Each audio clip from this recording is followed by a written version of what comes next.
Wap. Wap. Wap. Oh, baby, baby, I want to feel your wap. Wap. Wap. Wap. Wap.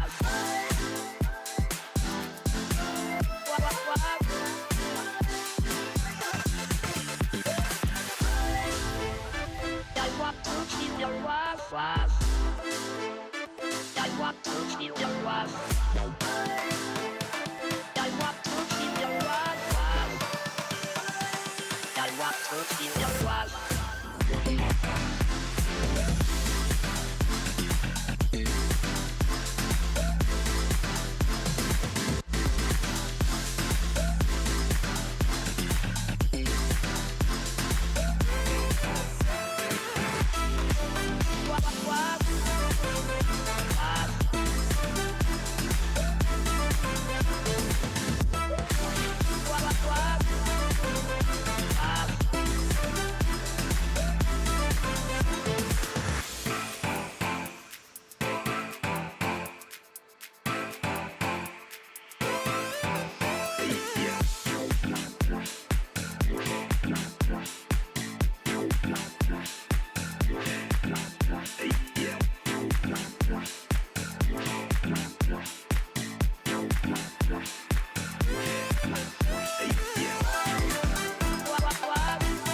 toss and turn seems so absurd, but is this real love, baby? Is this real love, real love?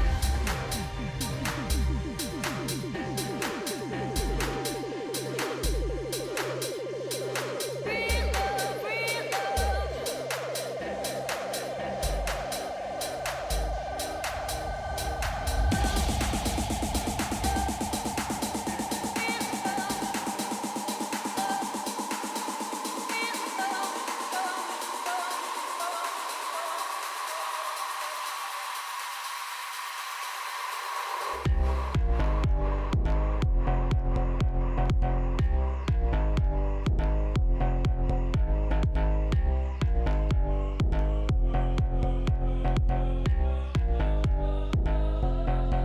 I know you want it, and if you let me, I can take you there.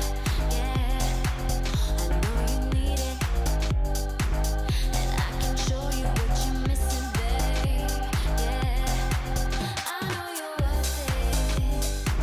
I still feel you on my skin. Don't leave me yearning. I need you to let me in. Real love,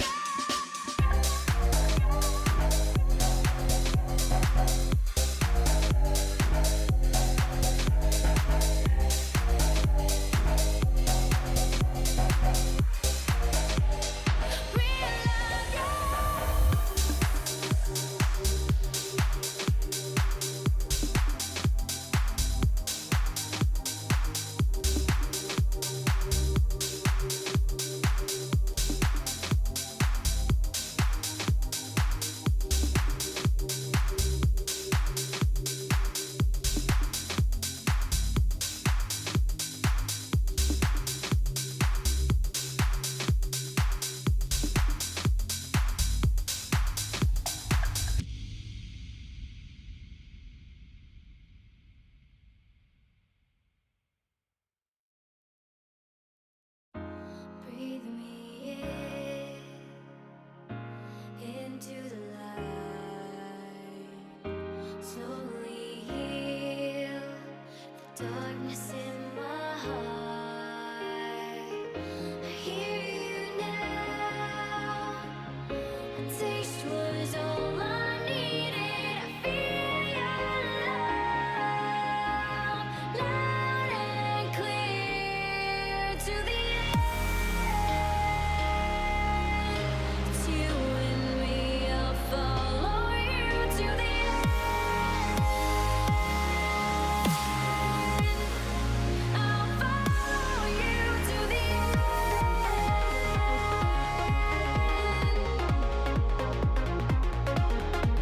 To the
breathe me into the light. Slowly heal the darkness in my heart. I hear you now. A taste was all I needed. I feel your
second here as we get started. Let me turn down the music. 1 second. Okay, I think that should be good. So here we go. It's podcast start time. There we go. We are live. Welcome everyone to the Chillest podcast. If you're new here, first of all, we are part of the Chillest, a stream team on Twitch that focuses on high quality content, viewer interaction, positivity, and having welcoming stream environments. So check us all out. You can type !Chillest in chat for the team link, but follow all of us on the team. We are an amazing group of people. Check all of us out. We're all variety streamers. Most of us are variety streamers, but we have all kinds of stuff, not just, like if you want speedrunning or if you want retro or if you want new releases, we have it all basically. But this is the Chillest podcast, episode 10.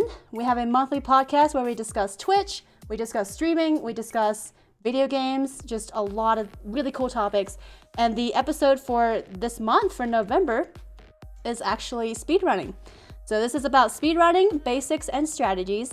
And I am joined tonight by Official Daikon here on the left. I guess on the screen on your left, guys.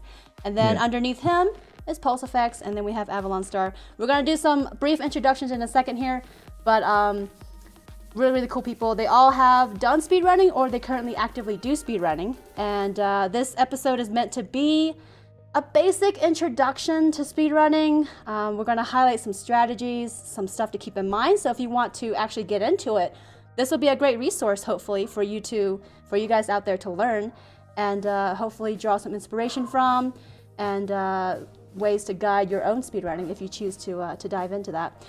But without further ado, actually before that, sorry, if you have any questions throughout this episode, just like in previous episodes, make sure you @Snowlit or mention Snowlit or Snow in your message, and that will highlight it for me. And if I think it's a relevant question that I think we should all answer, then I'll address it to the rest of the podcast participants. But you have to mention my name for me to see it. Otherwise, I'll probably miss your question. But don't be afraid to ask if you have anything that you want to know that's relevant to what we're discussing, or just questions that you feel would benefit the topic at hand. Please don't be shy. Don't hesitate. So without further ado, we're going to do some introductions. We're going to start with Official Daikon and then go clockwise. So on the screen. Thanks. Oh, hi, how's it going, everybody? My name is Official Daikon. I go by Dai or Daichan on Cast. I'm a variety retro caster. I focus on retro gaming, but obviously not limited to retro games. I play anything from NES all the way to the Wii U. Soon to add PlayStation to the mix. I do anywhere from action games to side-scroll platformers to JRPGs. That was basically the games that I grew up with. I was born in 1982, which makes me 34. So a lot of the games I grew up with was Generation 3 and 4. So those are the games that I mostly stream, but I do dabble with some Wii games and Wii U games. And on the side, I do speedrunning, and that's me. So welcome, guys. Thank you for having me here. Sorry, mic was muted. So next is me. I am Snowlit. I am the creator of the Chillest. I'm actually not a speedrunner, but the reason I'm on this episode is to facilitate the discussions and to guide some cool discussions and conversations tonight. But I usually do turtle runs instead of speed runs, and I'm a variety streamer. Again, I created the Chillest, but I don't claim all the credit for all these amazing people. They're fantastic casters, and I usually just do mostly action/adventure, RPG, story-driven games. So that's really about it. I stream full-time, 6 days a week. And next is Avalon Star. Just like to add that Snowy is not a speedrunner yet. I don't know about that. Hi, everybody. I'm Avalon Star. You can call me Brian. I am a, I don't know. What am I? I am a variety / speedrunner / FF14 streamer. I have overlap with pretty much all of the Chillists in what I do. FF14 is recent. My Mega Man, my speedrunning mainly is Mega Man speedrunning. I did start, we'll talk about that. That's a question. I won't spoil that yet. I've been doing Mega Man speedrunning for about 4 to 5 months, and actually recently was in a tournament for my first speedrunning tournament for one of those categories, one of the big Mega Man categories, cross game ones, and did pretty well. Finished in about the middle. So yeah, it's pretty much we play whatever we want depending on the day, but that's mostly been Final Fantasy 14. So if you're interested in either Mega Man speedrunning or Final Fantasy 14, that's those are my focuses at the moment. Sweet. And then last but definitely not least is PulseFX. Hi, I'm PulseFX. I do generally Pokemon speedruns of many varieties. My current focus as of right now is probably some of the newer ones generally, but I've done Fire Red, some of the newer ones, like I said, and just mostly just Pokemon in general, pretty much.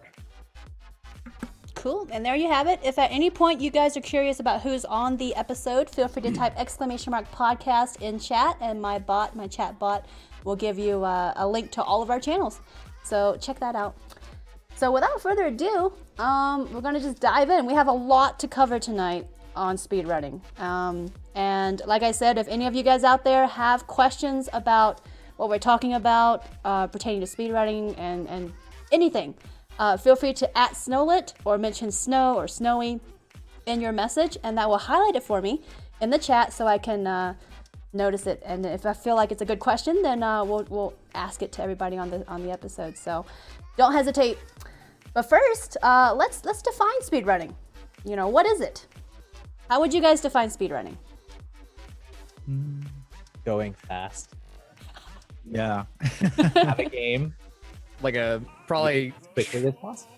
Yeah, like going a set path, trying to get to the end as fast as possible. Really just depends, really. Yeah. All right, well, there it is. So I guess for each of you individually, how did you get into speedrunning, and what exactly motivated or compelled you to start? I started speedrunning because of the Chillest, essentially.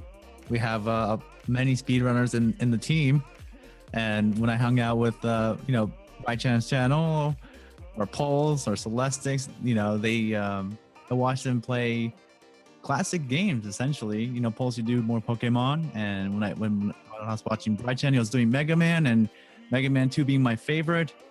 It just sort of got me wondering, like, what game can I play? And I've always been playing Mario 3 growing up, and I thought I could beat the game rather quickly. And when I first started, it was like an hour and a half for the current run I do, which is Warpless.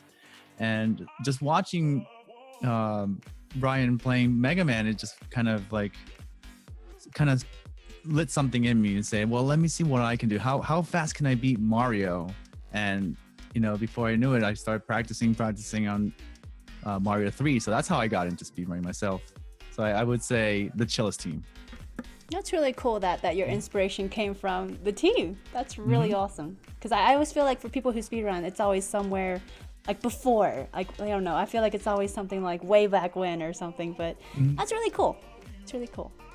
Brian, or the baby of the group when it comes to speedrunning. But It is. I am. his rise in Super Mario. Well, we call Mario running the red Luigi. I run the blue Luigi in Mega Man. And I actually got started in speedrunning.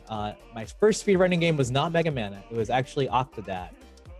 And the reason, and that was about a year ago. And the Wobblers, the Wigglers, and Main Menu, who I was on their team at the time, were doing a charity event called Racing for Change. And each pairing between a Main Menu broadcaster and a Wobbler broadcaster had to race a game. And I got paired up with Kung Fu Fruit Cup, and we were trying to figure out, like, okay, what do we run? Because Super Metroid was taken, all these other classic games were taken. And I'm like, well, Rachel Miskadikins, who was on my team at the time, was the world record holder for Octodad. So I was like, okay, why don't we do Octodad? And we did it, and it was a 2-hour block, and it pretty much took us 2 hours to beat the game. And my second run of it was 50 minutes, and then I kept beating that time. And eventually got second in the glitchless category, which uses no movement or warp glitches. But I said to myself at the time that I wouldn't play. I could not speedrun something like Mega Man, and then a year later it happened, and it is pretty much the rest is history. Don't let your dreams be dreams, right? Yes, exactly. Well, it wasn't a dream; it was a nightmare at the time, and it still kind of is a nightmare, depending on the day. But no, it's absolutely awesome. But that's where I started, was Octodad. Sweet. And then Pulse? Well, I've been passionate about Pokemon for a very, very long time. I've even watched speedruns even before I even like got into them myself. But eventually, like I was just browsing through streams here and there, and a lot of people were getting into Pokemon Crystal at the time, and I'm just like, oh, I could probably do this too. Why not? I gave it a shot. Come around the time when Yellow, I think Pokemon Yellow was released for the Virtual Console, and I've been hooked on it since. Loved it so much. So much fun. All right. Awesome. So then how long have you been speedrunning, and how often do you do it? Because I know not all of us here on the episode are actively solely speedrunners. So how often and how long? Well, I started somewhere around August, I think. And during that time, because I had a goal in mind, which was hitting sub 1 hour, which is about 8 minutes away from the world record for Warpless. And so I practiced it pretty much every day, or at least a block of time, let's say a couple hours out of the cast. And that lasted maybe till about October, where it kind of wore me out because of the Super Mario 3 is super bright and super colorful, and due to the movement of Mario being so quick, and each input has to be so precise, that just like it wears you out really quick. So I haven't been doing it as of late, but I do want to go back and practice and get that sub hour. I still have not gotten that sub 1 hour yet. I believe in you. Don't let your dreams be dreams, right? Yeah. Got it. What about Pulse and Brian? How long and how often do you guys speedrun? Or how long have you been speedrunning? And how often, I guess, per week or month, or however you want to define it? When I originally got into it around February or March, I solely ran Mega Man 2 zipless, which is like for Mega Man, the Mega Man community being small overall compared to like say Mario 64, like it would like Mega Man 2 zipless was even smaller. So it built as it like kind of took control of my cast after a while. Like it went from like 1 day a week to 2 days a week to 3, and then as I got close to, PBing over and over and over again, it just kind of took over the cast, and I would do speed. I was solely a speedrun. That's when I made my change from variety to speedrunning. More recently, it's been hard to do the game. I've included Mega Man 1 through 6 now in my repertoire, and I even run across the games. Like every month, I try to do a Mega Man 1 through 6 100% run, which takes about 4.5 hours. But I only do that once a month, and then other runs I do. I try to do once a week. But it's really at a point with the run that you're starting to hit, when you start to hit your sort of upper limit with it.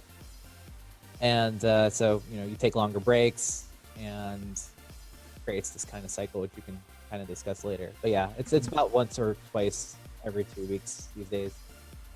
Okay. And Pulse?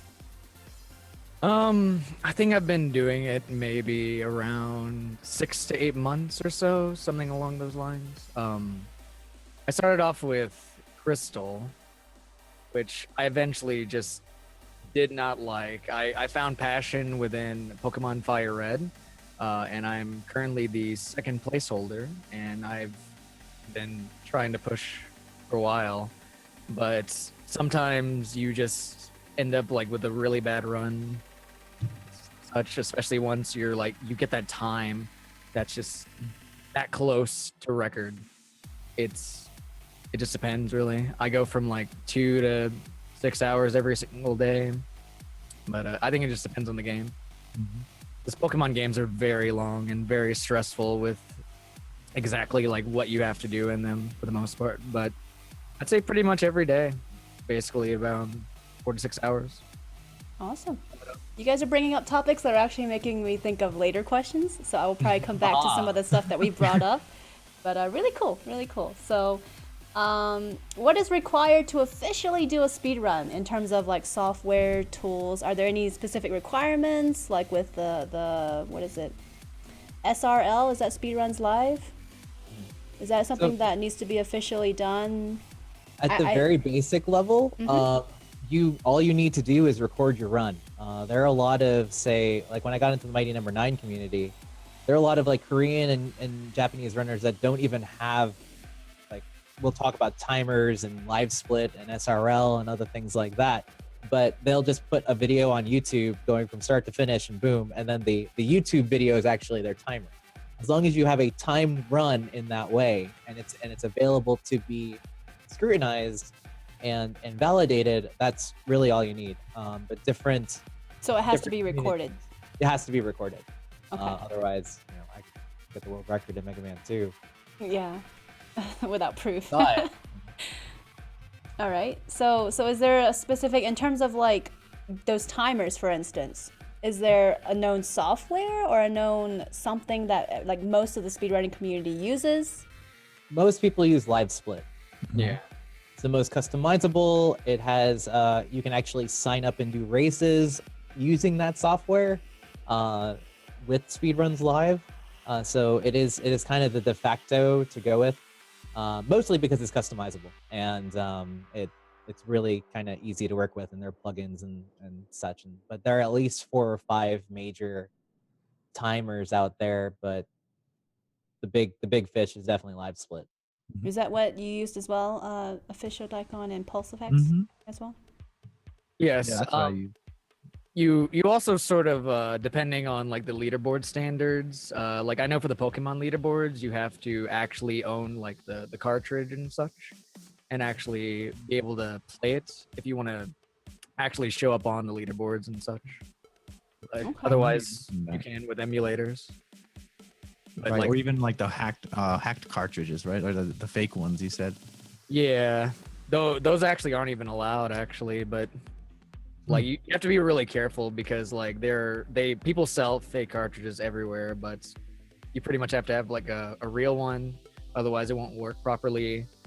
Make sure if you have the proper software like a GameCube or something, and you can do it with emulator, but it's really strict, unfortunately. I'd like check out the leaderboards. Yeah, for the Mega Man community, there are only 2. If you want to use an emulator, which most people getting into it will, the only ones you can use are FCEUX and Nestopia, and it's mainly because of the way that emulators, like the accuracy of the emulator to the way that the original console will run it. Some don't, like not every emulator is created equal, so each speedrunning community, I believe Pokemon seems more strict than the Mega Man does.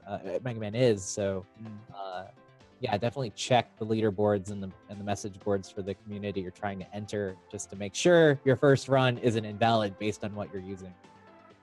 Very good tips, very good points. I hadn't even thought of that with especially for the older games and having the console, having the cartridges, and not using emulators and things like that. Very good point. So, I guess we could have done this question earlier, I guess, but you guys have mentioned some basic speedrunning terms, like we heard PB, we heard splits. So, what are some basic terms or lingo that might help somebody looking to learn about speedrunning? It's just really important. You got to know these terms. So we have PB, which stands for Personal best. not peanut butter. Yeah. So And personal in order best. to get your in order to make the peanut butter, you need golds or glods. Gold splits are splits where that is the best you have done for that individual split. A personal best is obviously something you've done. Well, first off, what's a split? A split is it is a segment of your run. Like, so for Mega Man, it's really easy because like you have Mega Man 2, you have Flash Man, Airman, Heat Man. Each boss is its own split. So it's like a segment of the game. Yes, it Yeah. is. It's a segment Okay. of the game that's you can time and improve within that within itself. And I don't know how for Pokemon it seems like it's an RPG basically. Yeah. So I don't think there's like a standard for that, right? It's basically mostly for your own kind of like keeping track of where you are in the run. Yeah. Like or assignments, right? Because at the end of the day, it's when you finish really what matters. But to kind of know where you are in the run, you set splits, and like how Brian does is it's easy for somebody to say, well, okay, I beat this boss, so well, let's put a timer here. I know where I am in the run. So for games, is it usually like a community determined like set of splits, or can it be like personal custom, like you determine it yourself individually? Personal custom, right? Most of the time. it's mostly that. I think for the Mega Man community, there is a kind of contention whether you split on when you defeat the boss, or when you split, or if you split when Mega Man teleports out of the room. So that is something that's a point of contention, and also kind of annoying when you're trying to compare your time, because different runners will do things differently, and then it comes down to Although they do have a set, it depends on the community, but they do have a set standard of when to start the time and when to end, start and ending. Yep, that's all that Pretty really much. That's definitely standard right there. Yeah, I know for Pokemon games in particular, a lot of them actually start and end at a lot of different points. Like sometimes there's like not exactly like set places where the game will end. Like for example, Pokemon X, it actually has a battle at the very end of the game that you have to still go through, even if the credits have fully like passed by. So depending on like the game and such, it's really what matters the most is like where you start and where you end, basically. I think the weirdest example of that is actually Super Mario RPG, in that the Japanese runners that started that, you would think that when you're completing an RPG, you complete it on the last hit of Smithy, for instance. You do not. You have to wait through the entire credits until it says the end, and you split on the end, meaning you have to watch 13 minutes worth of credits in order to see your final time. What? But the only reason that happened is because the Japanese runners who pioneered the run, that's the way they did it. And in order to get, since you have like mixed leaderboards, international leaderboards, you can't just say, I don't like it like that anymore, I'm going to do it differently. It's already set in stone. So that, yeah, I remember watching one of my favorite runners of that game do that. I'm like, wait, why isn't he splitting yet? And realizing that he had to wait until the end, until it showed the end in order to do the final split. Wow. It doesn't matter where you split at the beginning and the end, of course. Okay, so we in terms of terminology, we have PB or personal best. We have splits. What other important basic terms should we know before we move on? Gold or bad. Categories like any percent or low percent or 100%. Any percent is basically finish the run as quickly as possible. I think low percent, if I remember, is finish the game with as like minimum items as possible. I think it depends on the game too. Yeah. Some games don't have these categories either. Right. Yeah. A lot of them have that any percent and 100%. That's probably the most common one. It's coming too. You'll find some of best is one that a lot of people come in asking about. So sum of best is the sum of all your gold splits. So that's theoretically the best you can do, or the best you have ever done. And people will actually use their sum of best to kind of determine where they are in the field. Like, what is my potential? For instance, in my 46 Robot Master run, I have a 2 hour, 2 minute PB, but my sum of best is 155. So I have the potential to go sub 2 hours if I do well. But my sum of best is what shows me where I can go. What is my maximum potential? And you can improve on that sum of best by getting more golds. So it's definitely a good way to see how far you've come. Just even if you have a bad run or two, a bad PB, a PB with a lot of deaths in it or a lot of like mistakes, you can still see that your sum of best is good or improving, etc. Okay. And then of course we have world record, Yep. WR. WR world record. WR percent. Why streamer? Why no? So what is WR percent? Is that you're aiming for a world record? Oh no, is it it's just an inside joke? Inside jokes. Yeah. Oh, okay. And then of course I always see this one, SRL. I mean that's the name of Speedruns Live. Yep. Which are they the official recorder of speedruns? They take care mostly of races. It's a portal for speedrunners if you're looking to, if you're looking to speedrun and you want to get your stream more visible, you sign up for Speedruns Live. They'll look at your Twitch title when you're actually running, and they'll put you on the front page. If you do races, they'll actually keep records of your races. Let's see if I can pull something up. Okay. Yeah, I think it's more for races with the Pokemon community. We generally run on like speedrun.com. Generally is where we put all our records and such, pretty much. We have a question from this guy. What's the difference between a glitched run and a glitchless run? I assume one has glitches or allows glitches, and the other one is doing it legit without glitches. Right. Exactly. So let's define glitches. Are glitches just like in-game quote unquote exploits? They're not Right. hacks, right? No. No. That's probably the best way you can explain it. Like, I know, for instance, in Pokemon, let's take Pokemon Platinum, for example. You could actually, if you go over a certain loading zone or something along those lines, I think, you'll actually deload the map.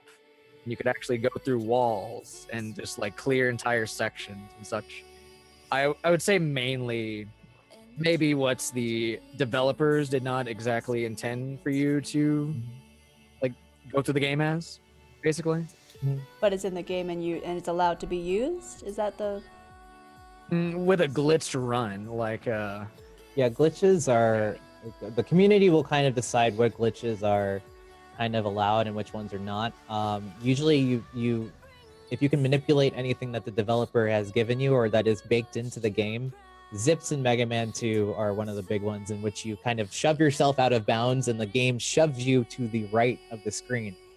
And that's not like cheating or a hack. That is just using the game's, I guess, physics engine against itself to make you move faster. But a glitchless run would be playing it as intended. Like if I were to play a casual run of Octodad without any of these tricks, that would be a glitchless run. If I start using, if I start like, going out of bounds and other things like that, that's when you would start entering glitches. there's also in a lot of Pokemon categories, Fire Red, for instance, there is manipulation, which we don't consider that to be a glitch necessarily, because we, let's take Fire Red, for example. What we can do is, in order to determine like what seed we actually have, we basically type in a set of ID numbers, and we type that into this program, and that program actually will show us exactly what type of starters, what stats that we can have on that run in particular. And through like time manipulation, like if we hit like picking a Squirtle, for example, at the proper time, we can actually manipulate things. But that's not necessarily like a glitch or anything. So There's another one I've heard. I don't think it's glitch, but I've heard that like in some games, some speedrunners choose like the Japanese versions rather than the English because the text, like if they have to scroll through text, it loads faster than English does. That's a thing too? Yep. Oh, definitely. Most speedruns you'll find of Japanese games will be run on the Japanese versions. There's some really weird outliers, like say Super Mario Sunshine, or like some people run the Italian version because, not 100% on this, but like because all because of how the text scrolls and how quickly you can get through text and get it off the screen. But since Japanese is a series of characters, they can say less in as many characters, or say more in as many characters as say English, so people will run through those but obviously it depends on the game. Like sometimes, like in Mega Man 2, if you play the Japanese version of Mega Man Rockman, you're actually playing the harder version, because they made Rockman easier when they brought it to the States, so they had normal and difficult mode. So if you're running it, if you just wanted to get through the game fast, you actually play the American version, even though it's a lot slower with text when you get a weapon. Yeah, and depending on the game, sometimes they'll have a separate category. Like you can't, I think Mother 2 and Earthbound are two totally different categories, because the whole mechanic, not only the speed of the text, but the actual mechanics of the game speed is completely different. So they have a totally separate category for that game, I believe. Mm-hmm. Yeah, Spoonie just said the. That's really cool, actually. Mhm. I didn't know that. Something to keep in mind. Yeah. So I guess moving along into, starting out and getting into it, what is your advice for picking a game to speedrun? And how did you go about picking your game or games when you first started out speedrunning? I think it's the love of the game, Mhm.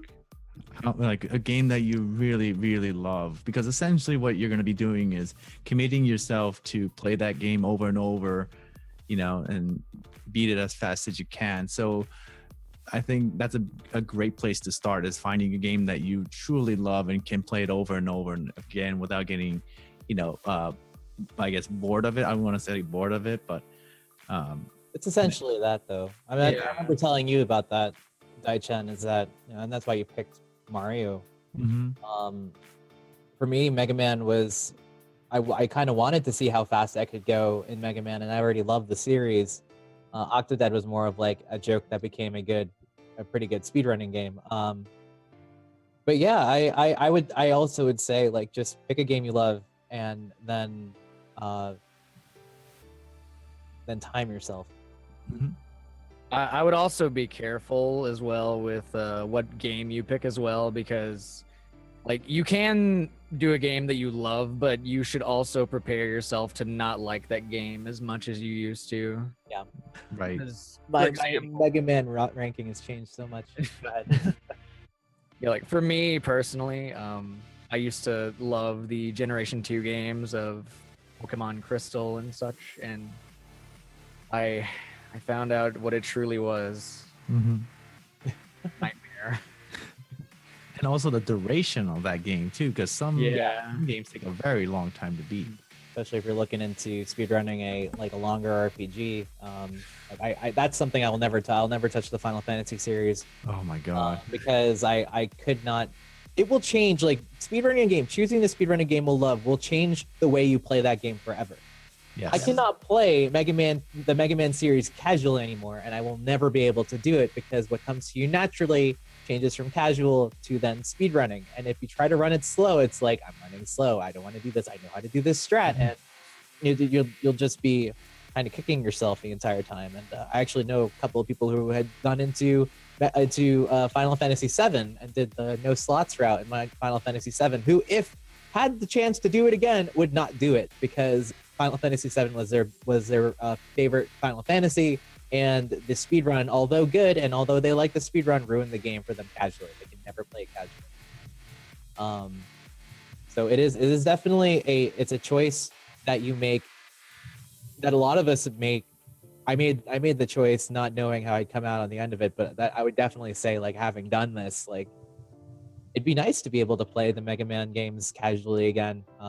Have it be, like, difficult in a way that, rather game skill rather than competing against yourself. So that kind of leads to this question from a viewer, from Kyra Wells, asking, do you find it hard to go back and forth between speed runs and relaxed runs of the same game? Presumably. So the What's answer a is probably relaxed run? yes, right? I'm guessing just like normal play, rather than actually speedrunning it. I tried. So Mega Man 2 is on the NES Mini. Happened to get one.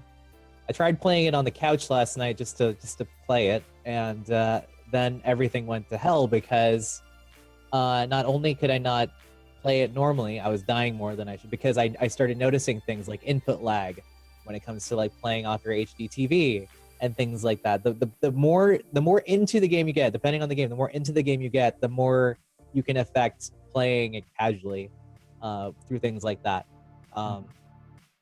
So I can't really. I think if people ask me to play Mega Man 2 casually, I would have to try. I would have to really try hard, and it would almost feel like an act. Like Daichan playing or Pulse playing like Pokemon or Mega Man or Super Mario 3 casually now. It just one way that I found that sort of spices things up a little bit in a casual sense is what I can do is I can do randomizers of Pokemon and sort of do it in a speedrun style, which is really what I found to be the solution for that. Basically, I sort of get the best of both worlds with that, pretty much. So a randomizer is pretty much just taking elements of the game and randomizing them. Like, you know, you can like in Mega Man, you'd be able to randomize the boss weaknesses. So, you know, that kind of turns it into, that is a way. Yeah. That is Let's change up definitely a way. the game's formula, basically. Placements. All right then. So I guess, what is your advice then to somebody looking to pick a game to speedrun? I mean, like, just general wrapping it all up in one sentence, kind of. I'd say do your research for sure. Do as much research as possible. Like, I would say look at the leaderboard, see how long the runs are on average, check out the world record, watch as many runs as you can, and then finally just do it. Just pick a game and do it. Don't be afraid. Right. Yeah, it depends. It really depends on the game. Even though sometimes, like Pulse just said, you have to watch some runs because some games just require to do crazy things that you will never imagine doing yourself. Like I watched Mario 2 being played, as in the American one, and some of the moves that they have to do, you will never think of doing it casually, and that would make me not want to play Mario 2 just because of that reason. Because some of the things that they have to do in that game, even though I love Mario 2, it's I guess like Paul said, just watch some runs and see what is required for you to begin speedrunning. You know, it's not just going from beginning to end fast. There's some games required to do these tricks that are really, really precise, and it's really difficult to practice. Like Bri-chan was doing the airman jumps, you know, The horn jumps, yeah. and that can make or break a run. So, you know, it really depends on what game, and you should definitely research those games and see what you're getting into, I guess. I always like coming from the other direction and saying, pick a game you love, play it to like refresh yourself, then play it again and time it. And if you feel good after coming out of that run, like my first Mega Man 2 run was upwards of 59 minutes. The world record in Mega Man Glitched is 28. No, sorry, 24 minutes. So it's like, if I were to watch the world record first, I probably would have been like, I have no idea what the hell is going on here, because of you know, zips and stuff like that, not knowing how to do them. And then you kind of gradually work your way up. If it's a game you're interested in, you then gradually work your way up. You start looking at. I used to look at world records and the top ones too, but what I would also do is look at people around me. Because for games that are especially platformers, you're gonna have phases, you're gonna have tiers of people. You're gonna have the people at the top that do like the craziest tricks. Then you're gonna have the people that haven't learned those yet, and then the people that haven't learned those yet, and then you kind of work yourself up that ladder. But yeah, for the very basic, just like being able to take a game and time yourself. No splits, no nothing, just throw a timer up. And I remember Daichan started like that too. He didn't have any splits when he started out. He just threw a timer up, boom, start, go. Completed the first run. Actually, he did a couple of weeks of runs without splits. Yeah. Yeah. So that's completely fine. And you got the feel for it. And you're like, I want to keep doing this. So, Good point.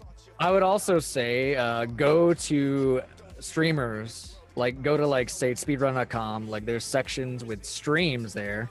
You can find people who are running your game, and you could ask them questions, because there are things you're not gonna get. Absolutely, you'd be surprised.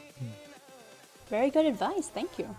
So I guess moving along, this is actually a question from Celestix, who was wanting to be on the episode tonight, by the way, but he wasn't able to because he's at work. But this is from him, and I don't know what he's referring to, so hopefully you guys know. But in most cases, runs require a game, a way to play it, controller, etc., and some timer. The first two are pretty easy to determine. What about the last? Are there other things that we might be missing for special cases?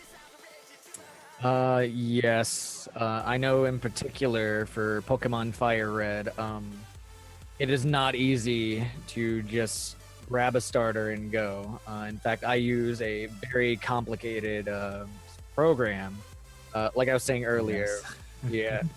Well, not just DS though. It's like an actual program where I will plug in a couple numbers, like trainer ID numbers, and then it'll show me exactly the seed, and it'll show every single Squirtle that I could possibly grab, and I need certain stats to grab that, and so I use that. I'll also use audio cues to know which time frame I need to grab that certain starter, and it's mostly just like external programs, basically, for the most part. And also, another thing I would say is like for 3DS, for example, I had to get this modified to actually be able to just play it and produce it on the screen. Some don't require that, but others do, like 3DS handhelds and Nintendo DS handhelds and such. Yeah, Daichan and I think run into the same things. I think we really hit it off when I joined the team when we were talking about the Frame Meister. So like, you know, you'll start out with an emulator, you'll do that, then you'll get better, and then you'll start to feel like the jump isn't happening right when I press the button. So then you're like, oh, I want actual hardware now. And then it's like, oh, my monitor isn't good enough, so I need an actual CRT or a PVM. Things like that. So like a different kind of TV, so like there are definite steps. With platformers though, you don't run into those things where you need programs and you're trying to min-max things. But again, yeah, depends on the game. Yeah. So it could also extend to just hardware, which I guess a lot of people might not think about for specific games. Like, you know, you have Pulse with the 3DS, and then controller issues, things like that. So things to keep in mind. Definitely this, I think, for anybody starting out with speedrunning, definitely do the research for the game you want to pick, because it seems like a lot of it does depend on the game. So very cool. So moving along then, practice is essential, both when starting out and to keep from getting rusty. How do you practice, and do you practice off stream? That really, I guess, depends on the game.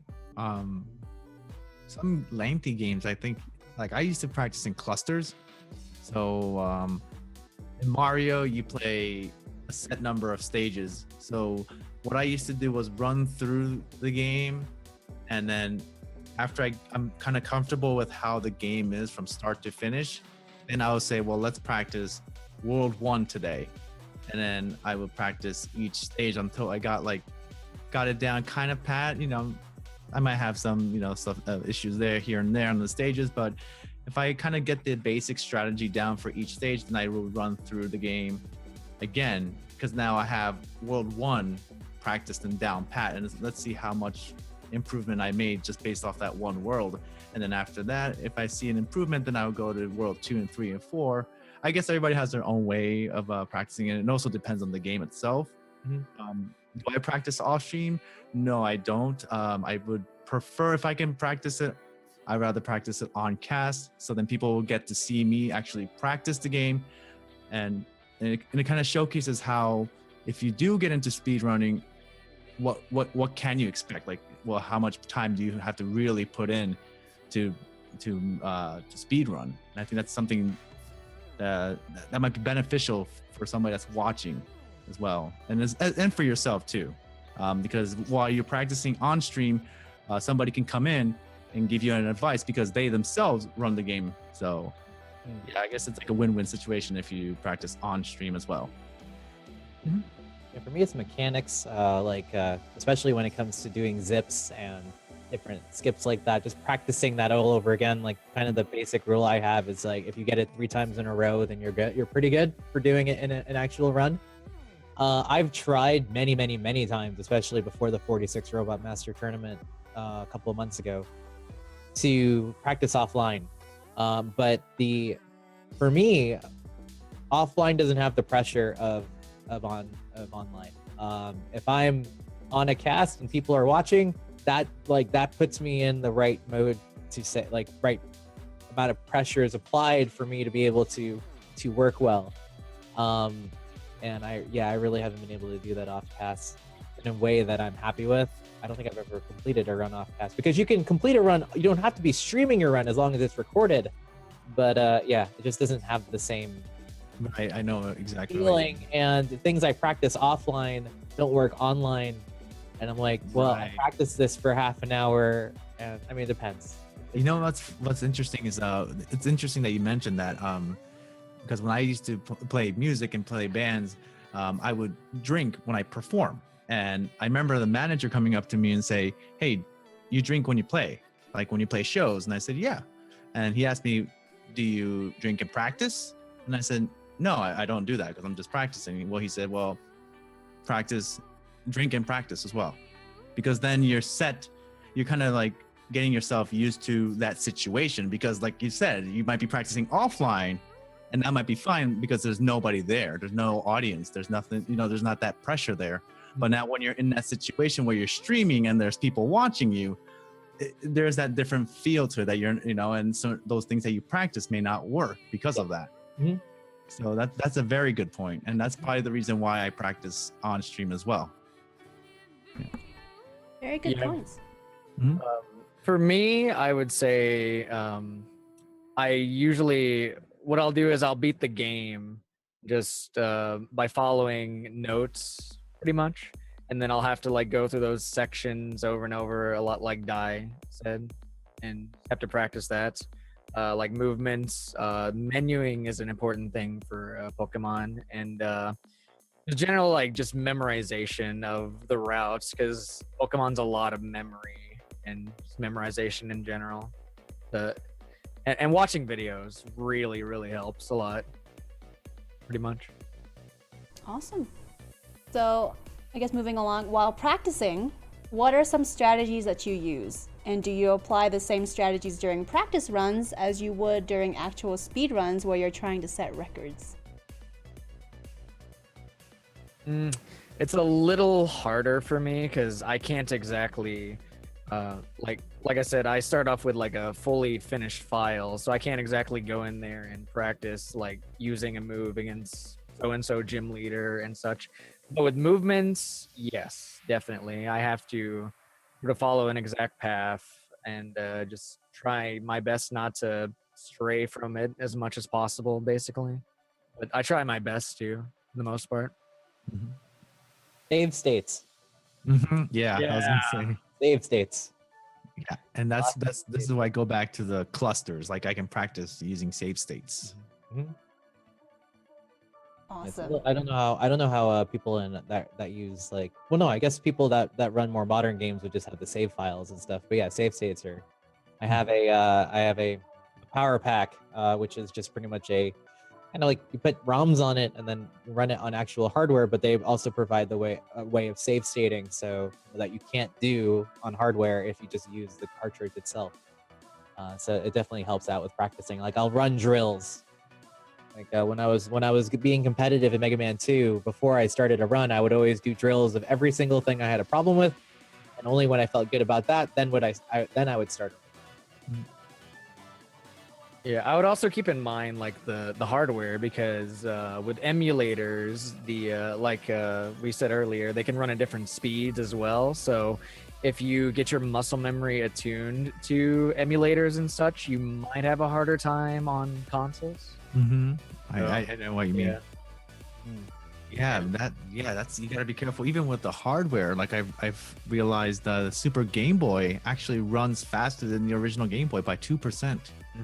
Oh, And I've known unless you have a Super Game Boy 2, which fixed that issue, but that's only sold in Japan. So that's And if you get used to playing, because you don't have a Game Boy and you can stream your Super Nintendo, so if somebody practices with their Super Game Boy, and then they find out, well, this is not valid because this runs fast. So now you go back to the original Game Boy, and I'm sure it'll probably throw people a lot, in the game. Very good points. Mhm. So is it better to stick to one speedrunning category, or is it better to be more flexible and try different runs? For example, only doing like 80% or doing 100%, etc. I would definitely say flexible, because if you push too hard on one thing, you will get burned out. Like, Yes. the speedrunning is, you're essentially doing a lot of the same thing over and over again. And like, you will have your mind absolutely blown once you actually try something new. It's amazing. Yeah, I agree with that. Yeah. When I started getting burnt out on Mega Man 2, I started like, hey, why don't I time myself doing 3 and 4 and 5? And then one of my mods was like, hey, there's a tournament for this. I'm like, oh, here we go. And then it just created this kind of ebb and flow, like between picking the same six games, but do you want to run one fully, run all 6 just the Robot Masters, run all 6 fully, or just a subset of that, zipless or zip? Like, they're just provide so much variety and choice within a small choice of games. And it actually kind of gives you that fresh feel to it, because depending on the game, the way you run any percent versus 100% is going to be completely different. Your strats are going to change, and it gives a different flavor of gameplay. Especially with Mario 3, the way you play any percent and 100% or warpless will differ completely, because the items you use, and based on the items you use, you have different upgrades and different ways of running the game. So it does give it that fresh feel to the game, which is nice, especially if you're running. Awesome. So I guess moving on, we're actually moving now into, well, actually before we move on, we have a question here from a viewer, from Kip.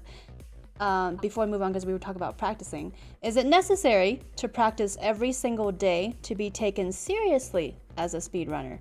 I consider myself a casual speedrunner and just practice whenever I feel like it without aiming for the top. I would say whatever doesn't take away enjoyment, pretty much. Yeah. Depends on Yeah, what- Because if you're not having fun, then I don't think it's worth it. yeah. I mean, well, you can. serious is a speedrunner thing, yeah.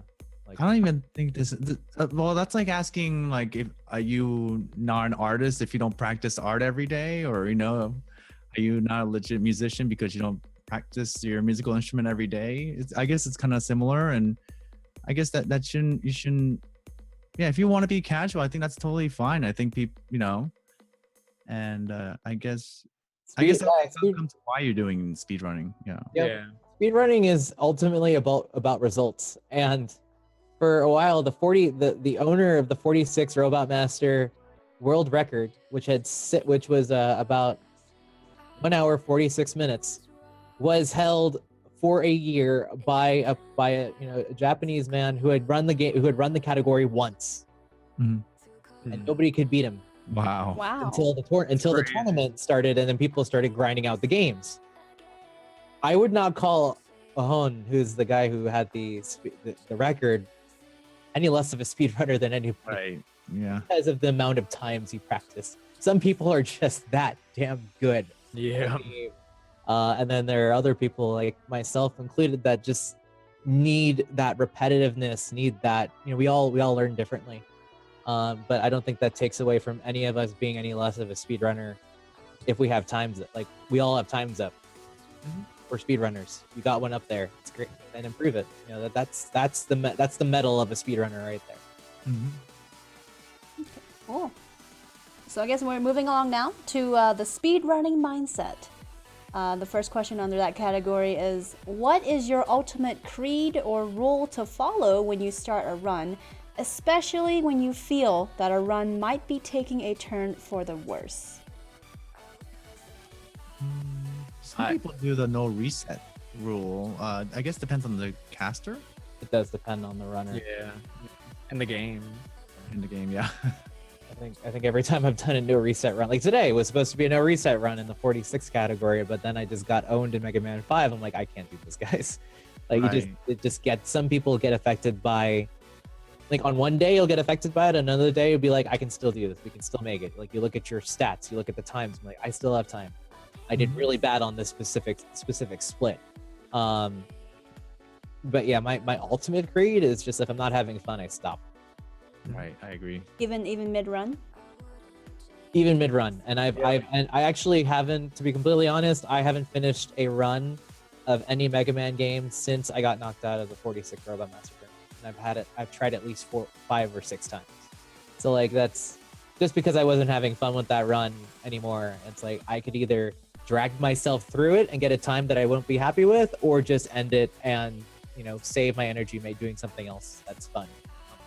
Yeah, because sometimes you can overly frustrate yourself by just pushing too hard through that sort of thing. That's why I'm not a huge fan of no reset, especially with Pokemon. It's like the mentality of looking at those red splits all the time hurts a little bit. Why you'll see people turn them different colors too.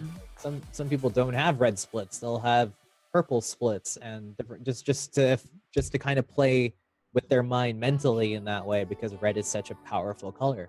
But yeah. So we have a related question here from Kip.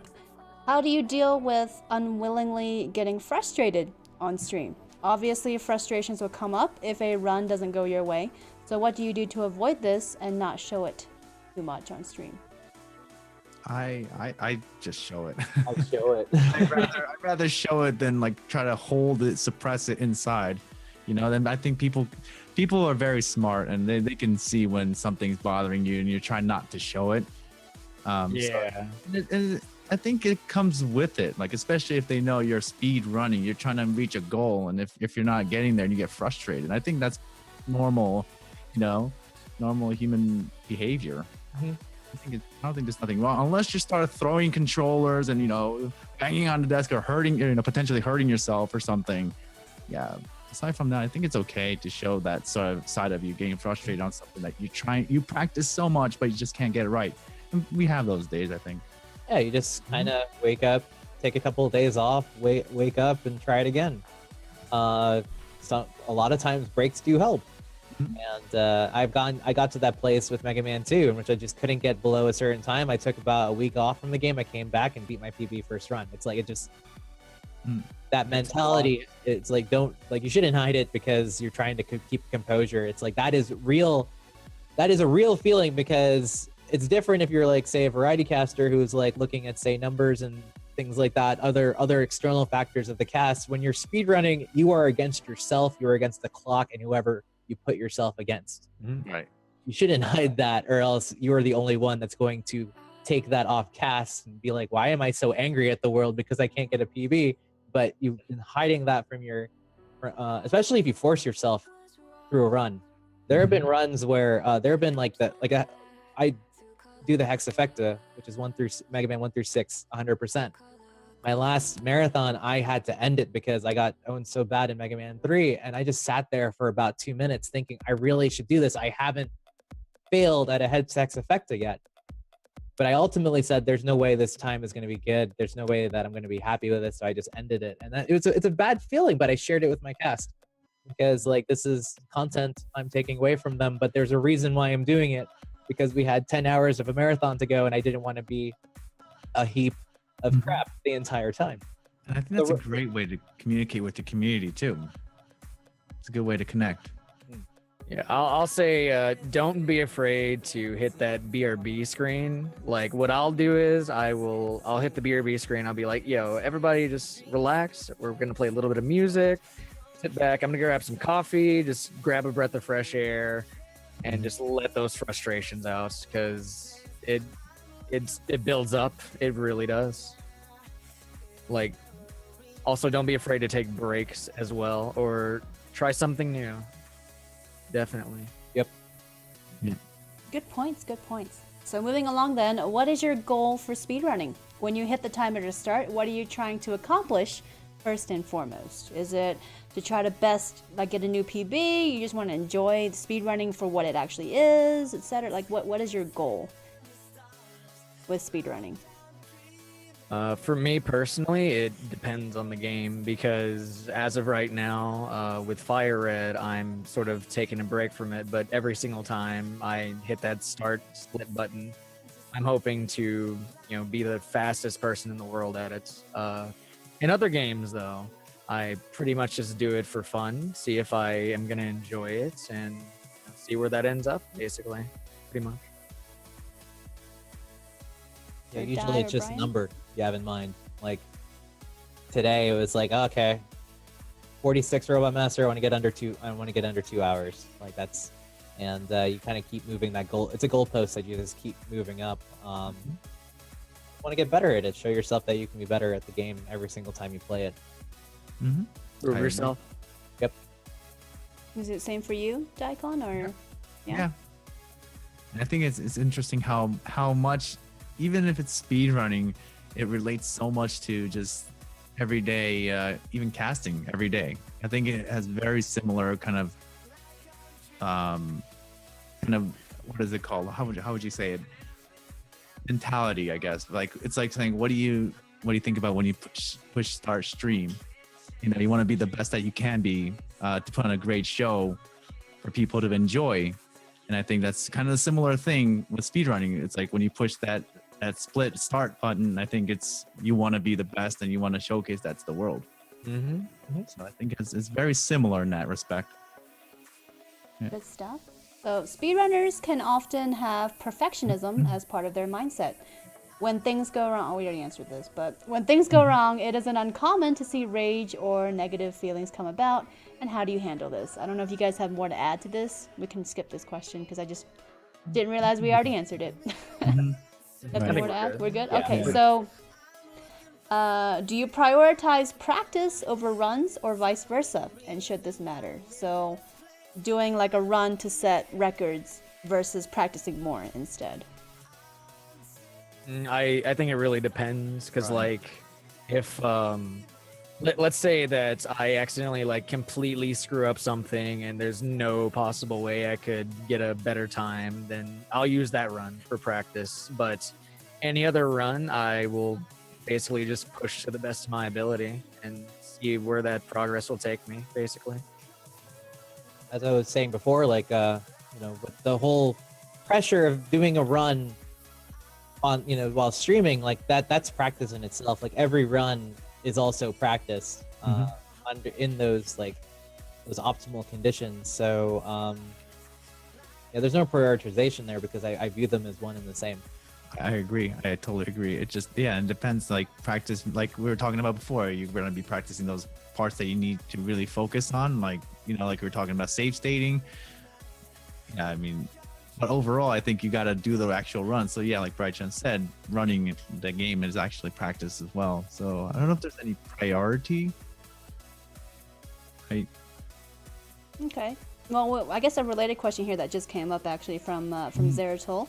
What's the best way to go about starting time for yourself? Do you base it on the world record time, or you just start from your own PB? I think that's similar to what Brian was saying before. Just run it start to finish and see where you are. I mean, the thing about starting a speed run is that kind of the general rule when it comes to getting into anything is that see if you can do it for more than 2 weeks. So like what I was saying, we're trying to optimize to have you at least do 2 weeks of runs, like even if it's just a couple of runs a week, because if you can't, then there's no reason to there is no reason to base it off the world record because it's going to take you months to get there unless one, it doesn't have a world record, the game doesn't have a world record, which is still possible, and two, unless you improve that fast. But you don't want to set yourself up to fail, and so that's why I try to say to base it's a competition with yourself until you start getting competitive with other people. I agree. Pretty much. Okay, so I guess moving along then, what are some common mistakes made by speedrunners? How would you recommend going about fixing these mistakes? I guess this is more of a general question. I know a lot of it's probably going to depend on the game, but if there's one that you feel that a lot of speedrunners across the board might make as far as mistakes go, I don't know if there's anything you can think of. I wouldn't really call them mistakes because it depends on how somebody wants to run the game. It does depend on the game because you can get to the end by going different routes. You don't have to specifically go the specific exact route to get to the end. So people have different strats and so forth to get there. As far as, I don't know, maybe mentality, there might be things that we can all improve on, but as far as running the game, I don't think there will be any mistakes, I guess, per se. We all have to start somewhere. Yeah, I mean, it really depends on the context you're looking at it. Like, you're looking at three people who are on a streaming team. So we have the base sense of, you know, interactivity with our viewers and things like that. So there are a lot of speedrunners out there who really don't care about that. So there is really no interaction, or they don't have that experience, that basis of interaction with their chat. If you look at it that way, that's, you know, those could be seen as like mistakes, but yeah, generally there aren't really any. Well, your remark there actually segues into a question that I've had saved from a viewer from Kip asking, how do you find the balance between focusing on a speed run and interaction with the chat? Since you guys are streamers as well, this is a good question pertaining specifically to your situations. Whenever you broadcast speed runs, how do you balance that? I think the funnest comment, the comment I always love to see when I'm speedrunning, because I used to say this to other people before I was a speedrunner, is how can you read chat and speedrun at the same time? I love it because it's, to you, when you get to the point where you know the run well enough, you know exactly which points you can talk and which points you can't. Right. but we talk so much in general that it doesn't seem any less. People will know when I get into focus mode if they've seen me have trouble with a specific section, or if I say I'm going into focus mode. Right. Other than that, it's just like, okay, I'm just going to run forward a little bit, look at the chat, respond, and then do a couple of jumps, and then because like you're playing with the Twitch the Twitch delay too. Mm-hmm. So like you're kind of able to like play this juggling act with it and surprise and delight while doing it. But yeah, I love when it comes up because it isn't really that hard once you start knowing the speed run. You don't have to be paying attention the entire time, 100% of the time. There are times where you can break yourself off from it, and sometimes it's better because then your unconscious mind takes over. Yeah, I think, I totally agree. And it's something that you notice from every runner. If there's any moment where you're not playing, you'll use that time to look at chat.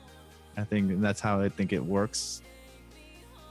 And it really depends on the game too. Like if it's like Pokemon where there's a lot of, or RPGs that have a lot of scrolling text, you know, you can use that time to look at the chat. Or like Mega Man, after you beat a boss, you have about, I don't know, 15, 20, 30 seconds where you're actually just letting the game run. So you have a time to look at the chat. But I think a lot of the muscle memory points too, because like you're running like Super Mario, like you'll just kind of do a couple of button presses, but you know it so well that so you don't have to actually think about them in order to do them, and you can use that to just chat. Right. Yeah, exactly. Any second to do something else, you'll look at chat. I think that's what it comes down to. I mean, chat can kill you, and they do kill you a lot, because you'll see something that catches your eye at the wrong time, and then you fall into a pit. Right. Yeah. Yeah. Or spikes. I mean, Avalon Spike is there for a reason. Good stuff. Okay, so moving along then, are there any known do's and don'ts in the speedrunning community at large, or even in your community in particular? I know we did discuss a little bit on touching on like emulators and whether that's allowed in some speedrunning communities. So I guess it does depend on for that particular case, but any other do's and don'ts that we might be, you know, good to be aware of? Do you get involved with your community? Do you find other people that speedrun the game, not only just to like get, you know, exchange strats, but just to have other people to talk about the game with. some people found me like when I wasn't on the leaderboards, but some people found me like starting to do Mega Man 2, and other people kind of followed with that, which kind of added the pressure of people who actually know the game watching you at that point. But other than that, it's just nice to talk about the game, talk shop, and be able to be friendly with them. If you had any questions, that they're open to answering those. So I would say that's a big do, is actually get involved in the community of whose game you're going to be running. Mm-hmm. I would maybe say don't get too full of yourself, in a sense. Like, don't put yourself like way above people. I mean, like, it's okay to be better than people, but don't be like really just in your face about it. Mm-hmm. I would say. I think that's similar to casting too. Yeah. Basically, what you shouldn't be doing on cast, I think, kind of applies to speed running as well. Mm-hmm. Even more, in a sense, I would say. Mm-hmm. Okay, so I guess moving along then, any other, before we move on, do's and don'ts?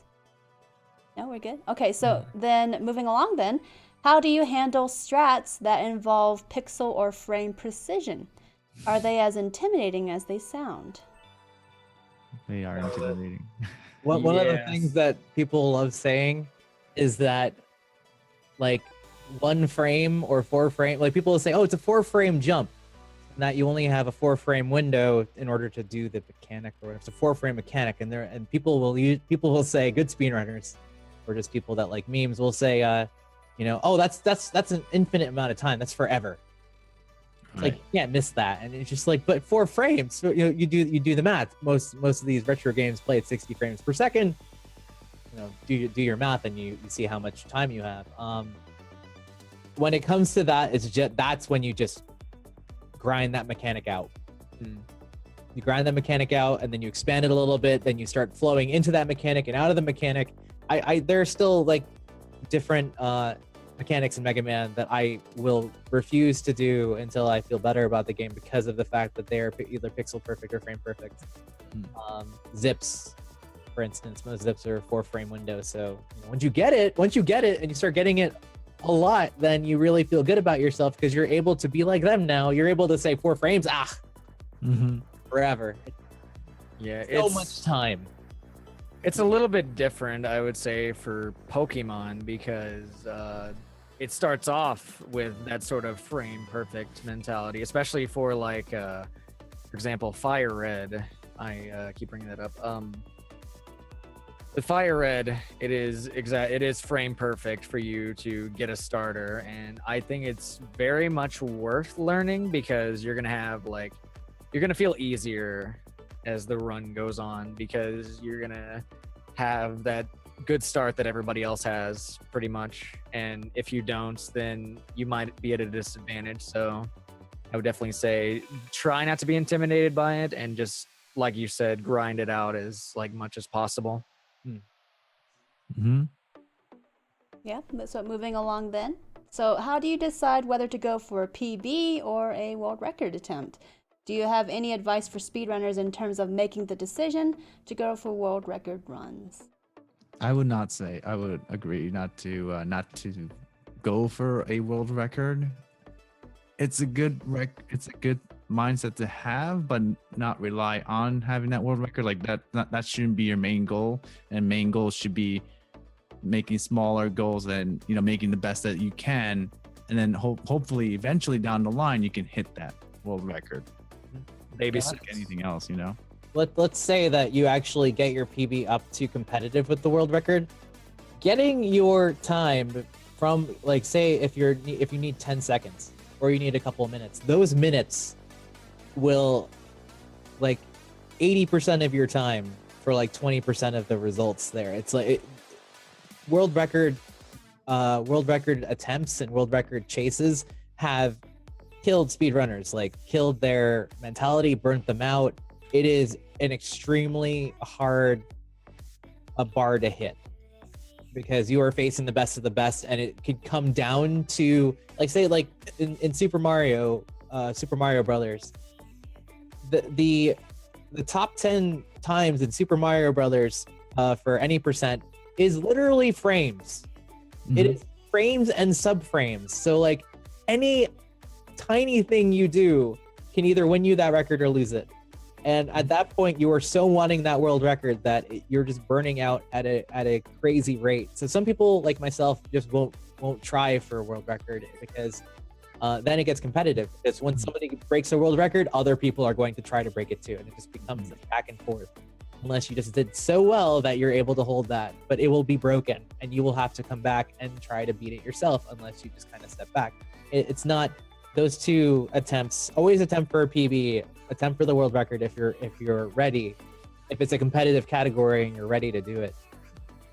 Yeah, just be mentally prepared. Like Yeah. I know that I've worked really hard and I'm still about 4 minutes off, and oh dear Lord, it's very much a mental battle. I would say, like, for sure as well, do not start off with the mentality of I'm gonna get record on my first run. It's not gonna happen. It's not gonna happen. Like, just run pretty much like you said and just keep going at it. Prove yourself, I would say, basically, rather than like trying to improve for like the best ever. Very good advice. Very good advice. So now we move on to speedrunning and you. So we're gonna move a little bit to each of us individually, those of us that are speedrunners, and I have some questions for that. Do you have any interesting strategies you would like to describe in detail that have worked for you in particular? These can be as specific or as general as you'd like. But just stuff that you tend to do, something that you always do with every run, whether it's a PB, whether it's a world record attempt, whatever it is, that just seems to work. Oh, like those kind of strategies. I thought you meant like actual strat, like. Well, either in-game way. Again, this is you answer this however you interpret it.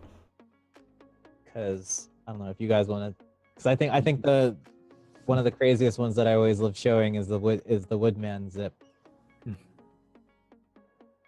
I'd say it's a little harder for me though. Keep going though. Keep going. I need to look for it.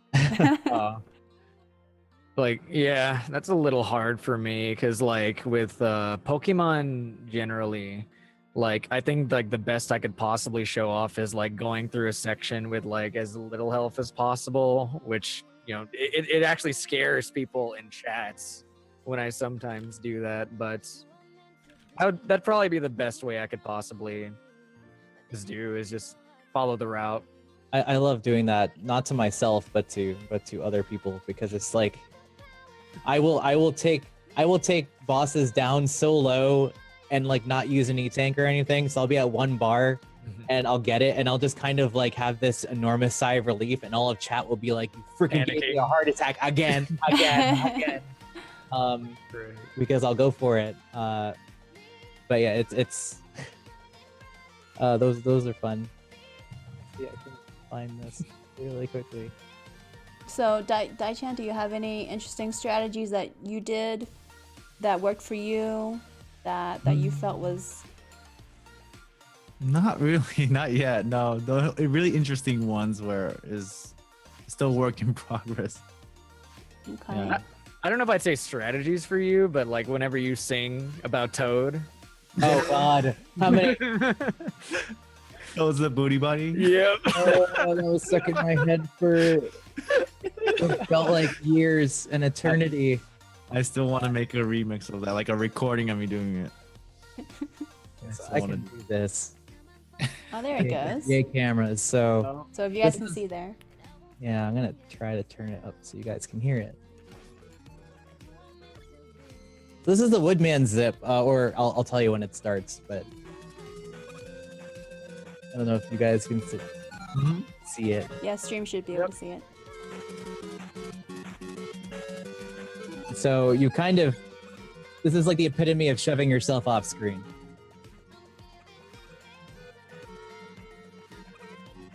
You'll zip around. Someday I'll get good at explaining this as it happens, but I just let it happen.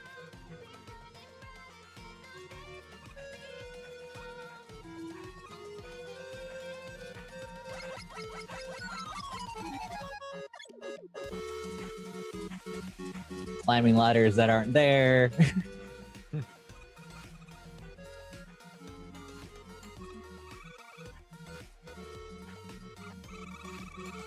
And then take an intentional death, and you find yourself at the boss room. Wow, is this a strategy that a lot of people who run this game use? It is a strategy that the people who run any percent use, and it's called the wood zip, and you're pretty much throwing yourself out of bounds, and you are in places. What you see on screen is not actually what Mega Man is on, and it is a way to quickly skip most of the level and intentionally dying where the game thinks that the boss corridor is. Oh, okay. So yeah, it's shoving yourself out of bounds and then kind of remembering the rest, because you're going through the rest of the level at that time. You're just zipping through it. You're rapping through it in a way, and then forcefully dying in order to get yourself out of that state. There are people and videos that can explain this so much better than I can, but that's like one of those strats that when I do it, I feel really good about myself, and the chat is confused as hell. It's fun to work with because then you know they liked what they saw. Good stuff. So I guess moving on to the next question, do you have any interesting or funny stories that happened to you while speedrunning? I know we have Dai-chan singing Toad, and then we have this, the strat with Brian there. Anything that just comes to memory that was just hilarious and was either intentional, unintentional, just perfect timing? This literally happened the other day. I was just running through Pokemon X, and I thought I was like on the side where nobody could hit me, but then all of a sudden I see myself getting pulled back like a force pull or something, and all of a sudden I'm in a battle that I'm not supposed to be in, pretty much. Like it kind of scared me because I've never been pulled back like that in Pokemon. What? Nice. I think mine would have to be that doing that zip wrong, in that like I messed it up but still got it, and everybody the chat exploded instead of what you'll see in the chat right now with text saying good wood. That's what people say after you get it right. So it wasn't good because it wasn't right, but so people started saying weird wood, and just started posting that. Like when I do, like mostly my favorite moments are when I sort of brute force a strat or try to get it to work, fail a little bit, but still get the desired result. Yeah, that would be one of my favorites. Yeah. Anything from Dai-chan? No, not really. It doesn't come up to mind. No. Aside from that, I just think. No problem. Well, if anything comes up like later on in the episode, feel free to chip in. And just like, oh yeah, I remember that. Sure. So I guess moving on to some of these viewer questions that pertain specifically to you guys individually that I'm curious to know too. This is a question from Antanius. Are there any titles that you have not speedrun yet, but you would love to? I want to do a Pokemon Platinum, but the game, oh my goodness, the games are so complicated. Like the manipulation, you have to go on a set path and just stay on that path for exactly like 25 minutes without a mistake, and I don't think I'm ready for it, but I have a real desire for Platinum, definitely. Cool. And you've never run Platinum before? Mm-mm. Okay. It's just like more of like just a mental, I don't know about a mental curve, but like it's just like the difficulty of getting into it is intimidating, really. Okay. Brian or Daikon, any games you've been wanting to speedrun but you just haven't had a chance to? Anything that's piqued your interest, or you've maybe watched somebody else speedrun it and you're like, hey, I kind of want to try that, but it was just like a fleeting thought? Yes, I was watching Big J play Super Mario All Stars. It's similar to how Brian does the 46 run, but you play Super Mario All Stars on the Super Nintendo and you beat the whole game throughout, all 4 games. So Yep. Mario 1, 2, Lost Levels, and Mario 3. And there's different categories for that. There's the any percent on all 4 games, and then there's a warp list for all 4 games. And the warp list one takes like hours. So I would like to challenge the any percent, which actually can be done in about 35-40 minutes. It's not too long, actually. Yeah, it's difficult because you have to beat all of those other games, which are brutally difficult, like Mario Lost Levels is one of them. And actually Mario 2 is a very difficult game to run as well, and actually Mario 1. So they're all difficult. Yeah, it's very short but very intense and difficult, but that's a game that I would love to try. Awesome. Brian, is there anything you'd like to try? I would one day like to try Mega Man 1 through 10. There's the 96 Robot Master Wow. category, which is Mega Man 1 through 10, just the Robot Masters. So like doing a Mega Man 1 through 10 run. The other one that sort of piqued my interest was Super Metroid, but given my love for the Castlevania series that I've found over the past couple of weeks, I'm putting that one off. So yeah, I kind of want to stay within the Blue Bomber for right now, just for my sanity. I wanted to go try a Red Luigi game. That's I am interested in trying a Mario game. I probably would try Mario 3. Yes. But that's probably closer to happening than Super Metroid. The mechanics are just so different, then it's so much more fluid, which I can only notice now after playing so much Mega Man, is that how fluid the controls and the physics are in Red Luigi. I think if we're not talking about just the main games that we sort of stick to, I think I'm really interested in Super Mario Sunshine. Actually, it looks really, really fun at a really high competitive level. Just the movement is so fluid. It's just enthralling, I would say. It's absorbing to watch that. Same thing when I watch Super Monkey Ball being played. Oh, man. that's a good one. How do they practice all that? I don't know. Oh God, Jeff, not worthy. You have to get there to practice that specific stage. So unless there's a cheat or something where they can select one stage and keep practicing that over and over, that must be difficult. Some of those skips that they do in that game is just unbelievable. Wow. And I love that game, but I don't know if I could ever run that game, but it'll be fun to start on the beginner level and just see what I can do. Yeah. And obviously, we're all going to try 64 at one point, right? Every speedrunner speedruns Mario 64 at one point or another. The Zero Star? Zero Star run. Oh, gee. Oh. Okay, well then moving on to this other question here. This is from AuraBlaze91 asking, do any of you guys have spots on leaderboards for the games that you speedrun? Just out of curiosity.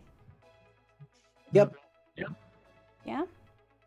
I have, like I've been saying, I have second place in Pokemon Fire Red. I have a bunch of other games I haven't really dedicated as much time to, but I have a lot of places on the leaderboards that I've submitted to.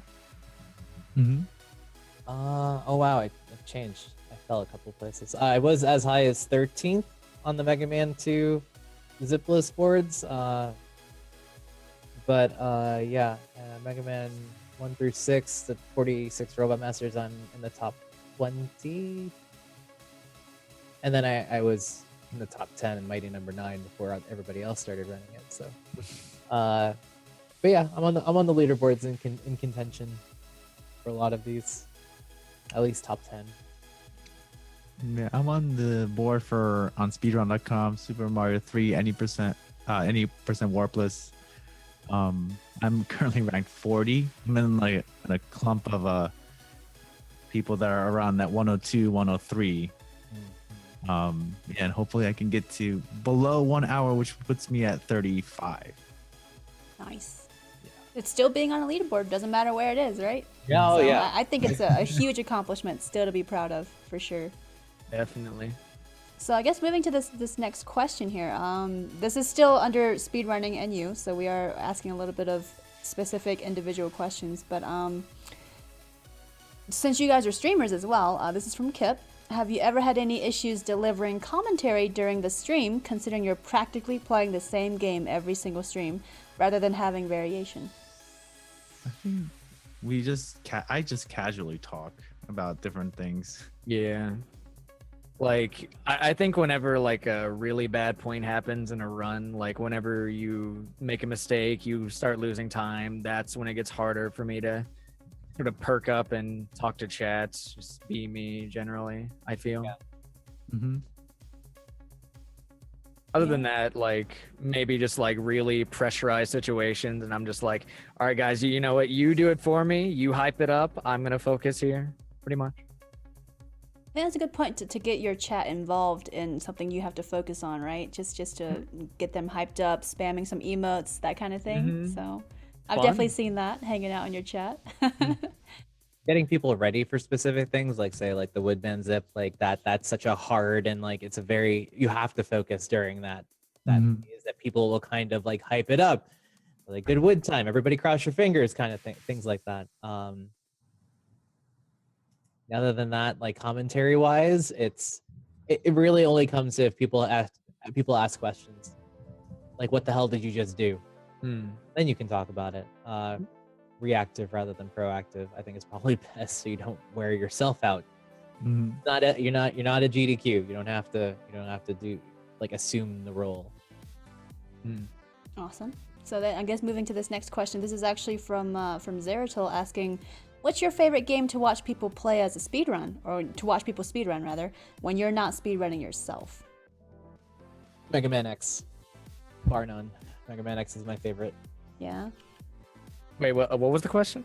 A game that you like watching other people speedrun when you're not speedrunning yourself. I would personally say generally 100% runs, like 100% Super Mario Sunshine, just having to go through that entire thing, or Ocarina of Time, 100%. Just, it's such long runs. I love it. Yeah, I'm just whatever's on at the moment. Yeah. Like if it's by chance doing Mega Man, yeah, I'll watch it. And if Pulse is streaming, I'll stop in and watch. And yeah, any game, I guess, anybody that's really good at or practicing to be the best at, I think that in itself is kind of cool enough to watch. I think just by watching, I've gotten it. Like Super Mario Sunshine, I was never really interested in that as a game, but I do really love watching the speedrun of it. Jen and I, my wife and I, really got into watching Mario 64 when we first got into Twitch, like the 120. Yeah, sometimes speedruns can like really get you interested in the game, just to watch, not to play, just to watch this. Cool. And that wraps it up for speedrunning and you for now. We're going to move on to this next topic, which is really interesting in my opinion. Deeper speedrunning issues. So we're going to go through the questions we have, and then we actually have a few from viewers that I feel are good to cover in this category as well. But first, do you think that every game out there is possible to speedrun? And which genres or elements of games do you feel are best for speedrunning? Like, is there something that's common among some of the most popular speedrun games that, make it easier to speedrun, etc.? I'm gonna say this: Pokemon Go cannot be speedrun. You say that Like- now, but I bet there's got to be somebody out there. Somebody walked into my chat saying like, "Oh, I thought you were doing an FF14 speedrun." I'm like, "No, you can't." 100%. I'm like, "No, you can speedrun dungeons, but the whole game, yeah." Get my coffin ready. That's gonna be my new sleeping place. So I guess MMORPGs in general are not speedrun material. Right. You can Right. create categories. Like I think there's a category for World of Warcraft 1 to whatever. Like I think that exists. If you go to just go to speedrun.com search for a game, and I do believe that there are like MMOs there, but most games are speedrunnable. Whether people have run them is something completely different altogether. Yeah, it really depends on categories. Like, my mind was blown a little when I found out you can actually speedrun Stardew Valley, actually. Really? What's I thought the that was an category? endless game. There's like, much like the categories of like MMOs and such, there's like marriage percent where you marry everybody. Yeah.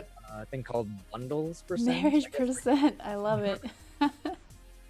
Where you like grab all the items and such. It really just depends though. Like you can probably make categories of certain things, but certain games obviously cannot be finished, of course.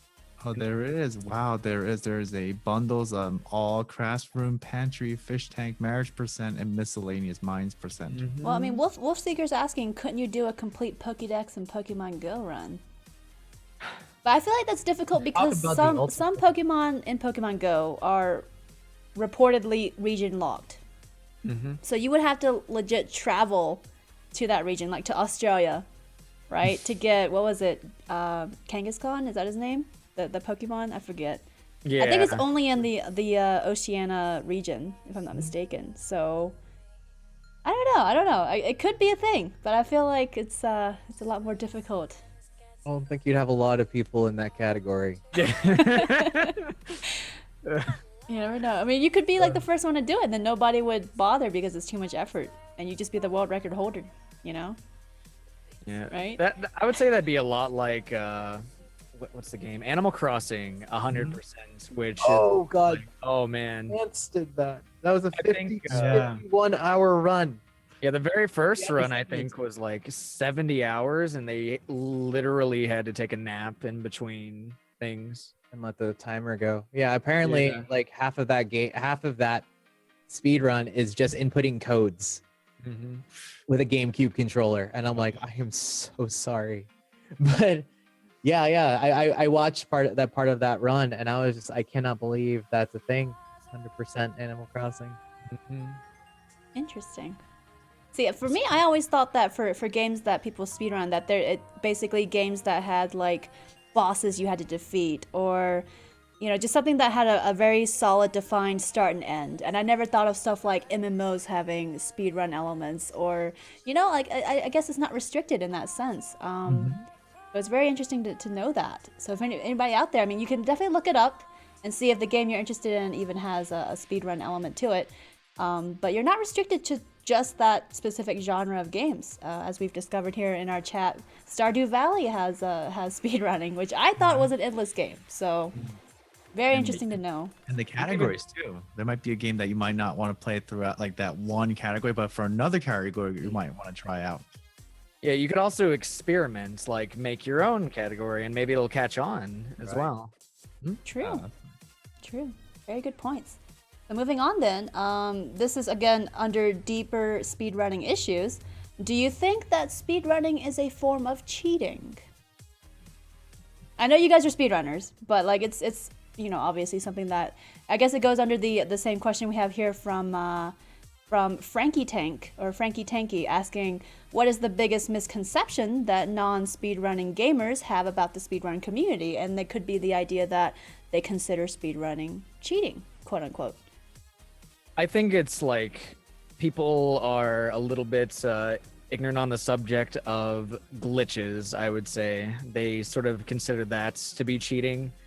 I remember there was a little controversy not too long ago from these developers who they didn't like the fact that people were using glitches, and they held a contest to see who could do it the fastest.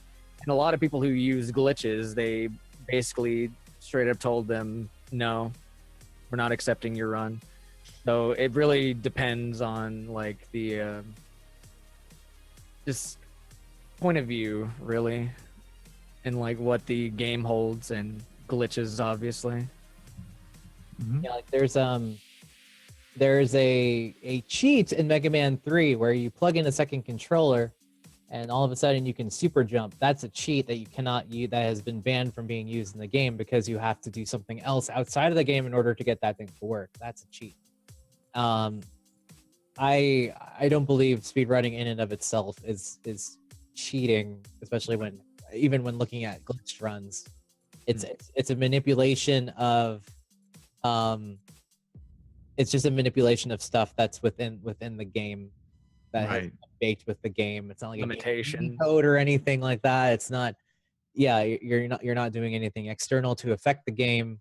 Just turning it on, playing it, and whatever is in there is free game. I mean, look at the Ocarina of Time world record is what 14 minutes because they actually used a hex editor to go in and see which parts they could go from like the beginning forest to Ganon. Like they were able to find those things. There's a lot of research in order to do that, and that's not cheating. That's working with the structure of the game. Games are inherently programming.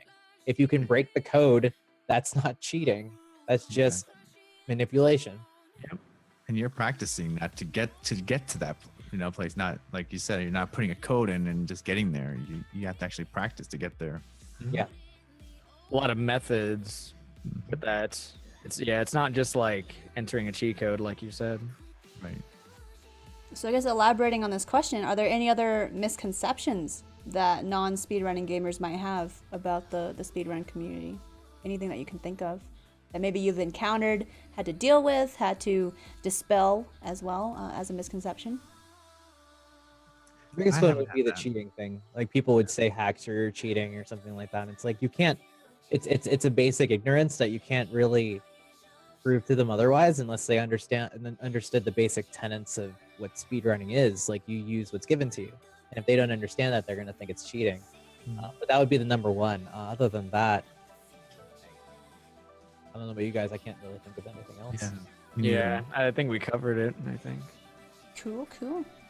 So then moving on to the next question. How do you feel about speedrunning memes and jokes? Certain ones are based on the game can be funny, while others, such as Rip Earn, can be offensive to some. I don't know how that rip earn can be offensive. Can somebody explain? If do you guys have a? Depends. Like for me, like I can get pretty like if I'm having a bad run and then I'll do something that I tried really hard to do, or if I made a mistake and somebody says rip earn, it's like, one, no, the earn is not rip yet, and and two, it really depends. It's like how as a caster you handle that sort of stuff. There are some speedrunners who are really good about that, and there are others who are not. And for me, it depends on the day, but it can be like it's a positivity it's a negative thing. Oh, okay. It's a negative statement. Yeah, like if somebody were to yell like wrecked after like I lost like a 4-hour run or something, I'd probably be really angry. Honestly. Yeah, Yeah, or the boshies that lol you die one. Yeah. That's annoying. Yep. Yeah. Like I prefer to stay away from them. I'm all about positivity as much as possible.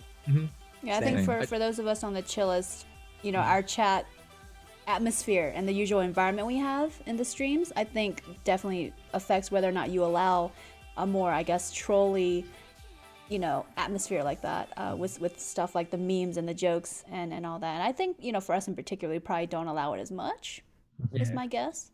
But I know that, I've seen it in other speedrunners chats before too. And I guess it depends on, to answer that question, it depends on us as individual casters on whether we allow it in general outside of speedrunning. Right? Yep. Yeah, it's like regular go. chat rules. And I guess there's just so much, variables. Exactly. All right. So then moving on then. Speedrunning often involves the same repetitive movements, whether you're using a keyboard and mouse or controller or other device. Have you experienced physical issues as a result of speedrunning? What is your advice for mitigating physical strain caused by speedrunning? I know we did touch upon this a little bit with, like Dai-chan mentioned, the brightness of the video game having strain on the eyes. I know Pulse personally also has something about this recently, so we're going to address that. But anything you guys can think of regarding physical strain from speedrunning?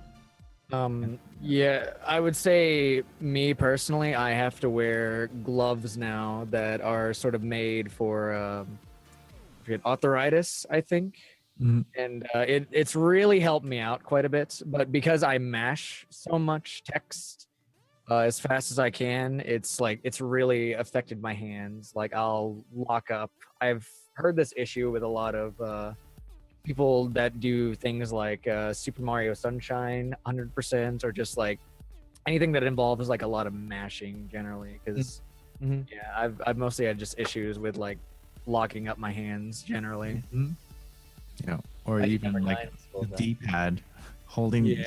like me, Bright Chan, we're holding right a lot, and you kind of lock your finger into that one button, and Yep. it cramps up your thumb, and then that leads to the forearms, and it's really tiring. And I heard turbo buttons are illegal, or but it's against the rules to use turbo. So yeah, I can see how the button mashing can cause some strains and issues. It's one of the reasons I stopped running Mighty Number 9, was that that's a very, very, very mash heavy game, especially at the beginning. So it did start. I did start forming like pain in my wrists and from repetitive use, and so I just made the decision to stop, because it just wasn't like it was getting worse as I kept doing it. As the pain gets worse, the performance gets worse as well. So that's the only time I've ever run into it. But I've also run into the things that Daichen has said, given the lovely rectangular Nintendo controller. Yeah. What Yeah, about I've the? also. Sorry, keep going. Oh, I was gonna say I've also personally I've had to switch controllers as well sometimes, so just like a brand new controller to see if like I'm more comfortable with that, if it causes less strain. Of course, it just really depends on situation and games, of course. So what about, the games that are straining on your eyes? Since we did touch on that a little bit. That's oh my god, especially with the NES games, because the colors are especially bright. And now you got the frame meister, and now it's all scaled to that bigger, like the pixels are so big and all those colors are so bright. I've never minded it really. Really? Even Yeah, like I guess it's kind of odd in that case, because it's like at that, I have the colors there, then I have 3 lights. So for all intents and purposes, I should be like, in pain. Right. I've never really, my eyes, thank God, my eyes have been okay. You know what? I think it is because I guess like for me, I think it's the fast movement of Mario. Because if you play Mario 3, the P speed, and then you gotta jump and you kind of have to keep an eye on Mario the whole time and where you are and what enemies are around and stuff like that. I guess that's what's making it tired for me. I think my eyes are used to the strain generally because I play in a dark room most of the time, and I'll also play off of OBS actually to play my games. And generally, I think one way that has really helped me is the program Flux. Actually, Oh, yeah. it eliminates like lights Or and those gunner glasses. It turns yeah, things red. gunner glasses too. Actually, really good. Yeah, unfortunately, Flux doesn't work when you're playing off console. Well, Directly going to the monitor. Yeah, and you don't want to use yeah, that's in a like a platformer, playing off OBS. There's way too much like lag yeah. to play off of it. Cool. Well, this is actually a question from a viewer, and before we move on, how does speedrunning affect you mentally as well? The repetitiveness, the emotions. We did cover it here and there throughout the episode so far, but I thought I would ask this individually as well, just overall. For in particular Pokemon Fire Red, I sit there sometimes 1 to 3 hours without even being able to start off a run in general, because the manipulation is just so perfect that I have to sometimes get it every time, and then there's variables that get in my way.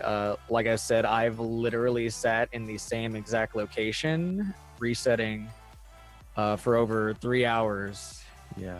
at a time. Like Same I bro. think Dai Chan said a couple times that every time he comes into my stream, he literally sees me doing nothing but resets over and over again.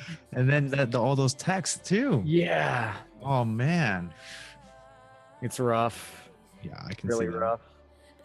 And like another thing I guess I'll touch up on is the world record attempts. It's very mentally straining. Like I've been on the verge of stopping streaming because I've pushed so hard for a world record. It's, again, I definitely wouldn't recommend it unless you are like absolutely passionate and really think you can do it. Mhm. It's rough though. But honestly, at the end of the day, it's when you get that PB is when it all comes together, and it's the most satisfying thing you can possibly imagine when it comes to playing a game, in my opinion. It's such a great feeling. Extremely manic depressive. Mm. the entire thing. And I mean, I've put in a couple hundred hours into Mega Man 2, and like 50% of my runs are lost to a place where what we call Purple Hell. It's the 4th level in the Wily stages, and 50% of my runs end there. And sometimes all of your runs end there for a day or for a week, and all of them run there. No matter how much you practice it, is that intimidating of a level that you just can't get past it because of just the way the game works, or whatever the game hands to you. But that same game, especially when I broke, I thought I could do no better than 32 minutes in that game. Actually, 34. Then I broke 34, got to 32. I am at 30-50 right now, and trying to break 30, and or at least 30-30 for that being my and like when I've gotten those PBs, I have never yelled so loud in my life.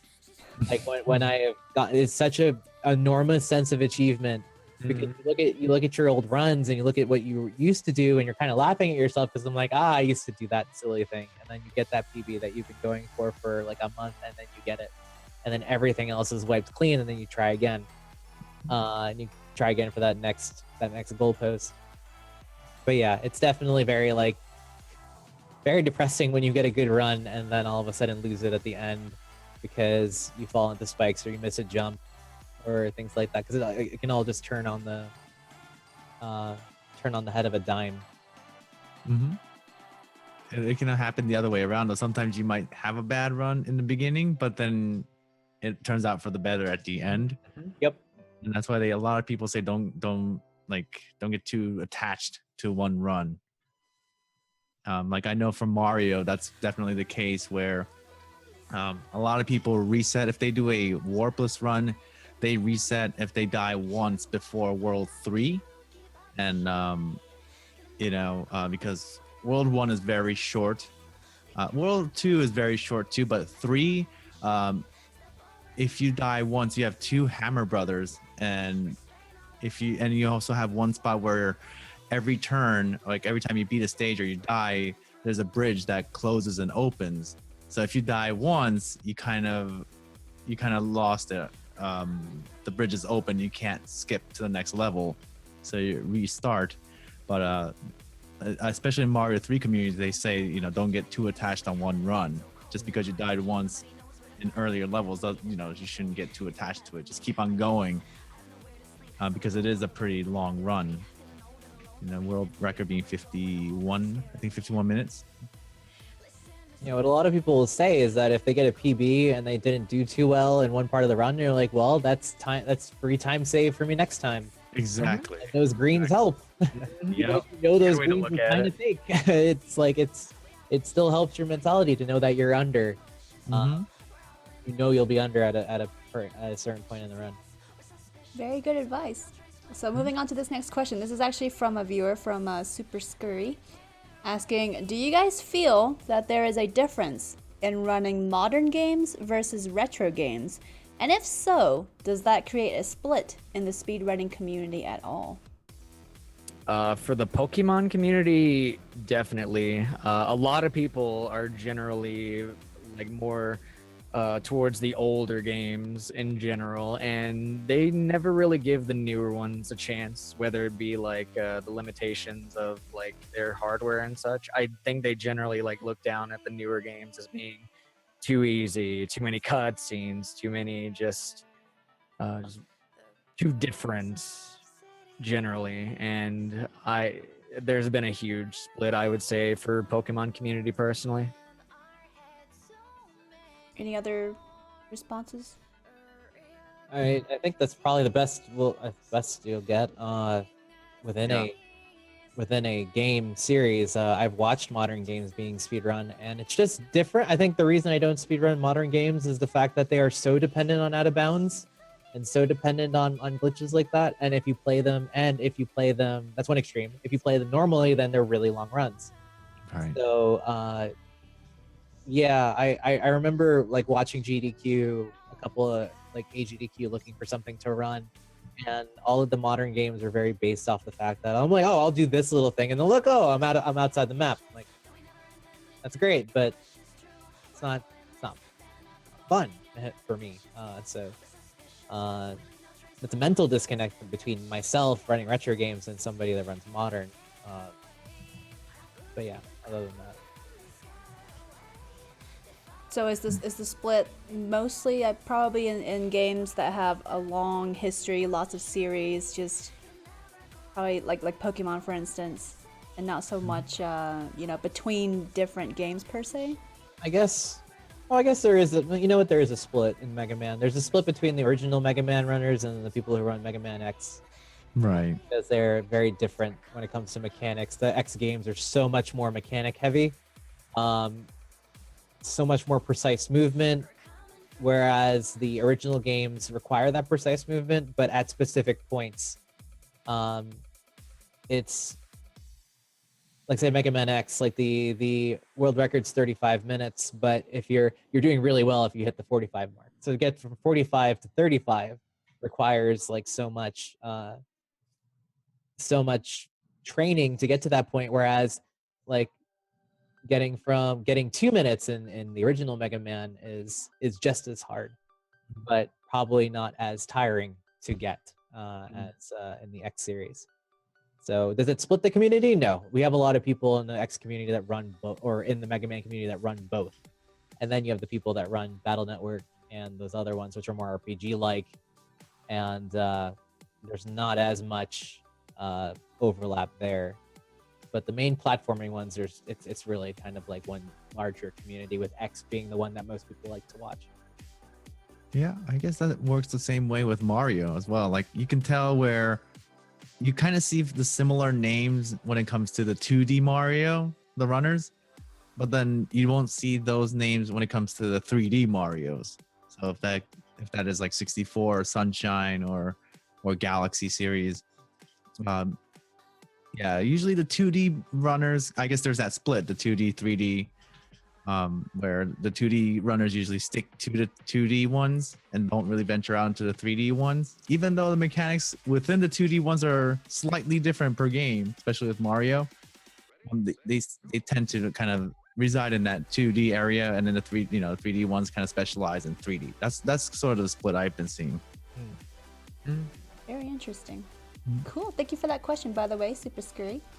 And then moving along, then we're actually on the last section of our assigned questions for the episode. We're going to move along to events, basically, for speedrunning, specifically GDQ, aka Games Done Quick. Have you ever been to one? And what was the experience like? If you haven't been to one, do you often watch the GDQ broadcasts? And would you recommend speedrunners that are starting out to watch them in order to learn? Yes, I've never been to a GDQ. So I know Brian has gone to GDQ. Have you been to GDQ, Pulse? Nope. Oh, Okay. I thought you've been to one. I guess we should actually define what GDQ is for anybody who doesn't know. GDQ, Games Done Quick, is a week-long marathon event over 180 hours of content. Usually, AGDQ is usually the first or second week of January. SGDQ is usually the first or second week of July. it is a charity event, so they're raising money for usually Doctors Without Borders or I forget the other one, Breast Cancer Society, maybe, or no, Prevent Cancer Society are their two main charity causes. But it's pretty much a who's who in speedrunning at the time, as well as a who's what if you're a game in that. It's like kind of the year in speedrunning for these things. And it is, to get into the actual event itself, it is an event I will attend every year as long as I can go. I think the usual point of comparison I have is PAX. If you've ever been to a PAX, or if you were at TwitchCon, it's very much a networking event. It's very much a you have the parties on the side and things like that, but you're there as a broadcaster trying to grow yourself, or as if you were trying to meet a broadcaster. GDQ is one gigantic room, and it is one of the most informal way and casual ways to meet people in the speedrunning community if you actually go. It is laid back. It's usually held in the same hotel that everybody else is in, so it's this 24/7 party, chilled out party, because speedrunners are pretty chill in general. You go down at any time. You can watch whatever run. You can hang out with people in the overflow room, and it's a really laid back experience. And like, if you're interested in speedrunning or just speedrunners in general that you want to see, that's the event to go to. And if you're watching it, like, it is again like a who's who, a compendium of games that are being speedrun at the time. And many people that I know who speedrun games watch somebody speedrun them at GDQ, and then started doing it on their own. They actually hold events after a GDQ called Get Yourself Speedrunning, which is like a 12-hour. They'll have a 12-hour challenge where you learn a game and then have to do your first run within 12 hours. Or they'll have actual games that you do per week. I think it was like Castlevania, Super Castlevania, and two others that they'll actually do a tournament between people that know the game and people that don't, just to get yourself in that mode, create some pressure to learn. But everything around GDQ is amazing, and it's been expanding. They have like pinball done quick, so they have people playing pinball there, and they have arcade machines, and just it's a great geek fest that happens to feature speedrunning and is for a really good cause. So just out of curiosity, do GDQ events, is there a place at the event itself just for people who are starting out, or is it mostly for veteran speedrunners?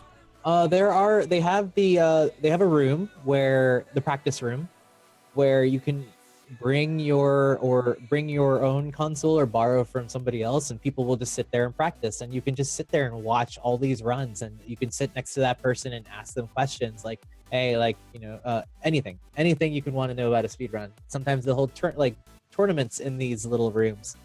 The only limit is pretty much like you reaching out and asking these people, because everybody loves talking about their games.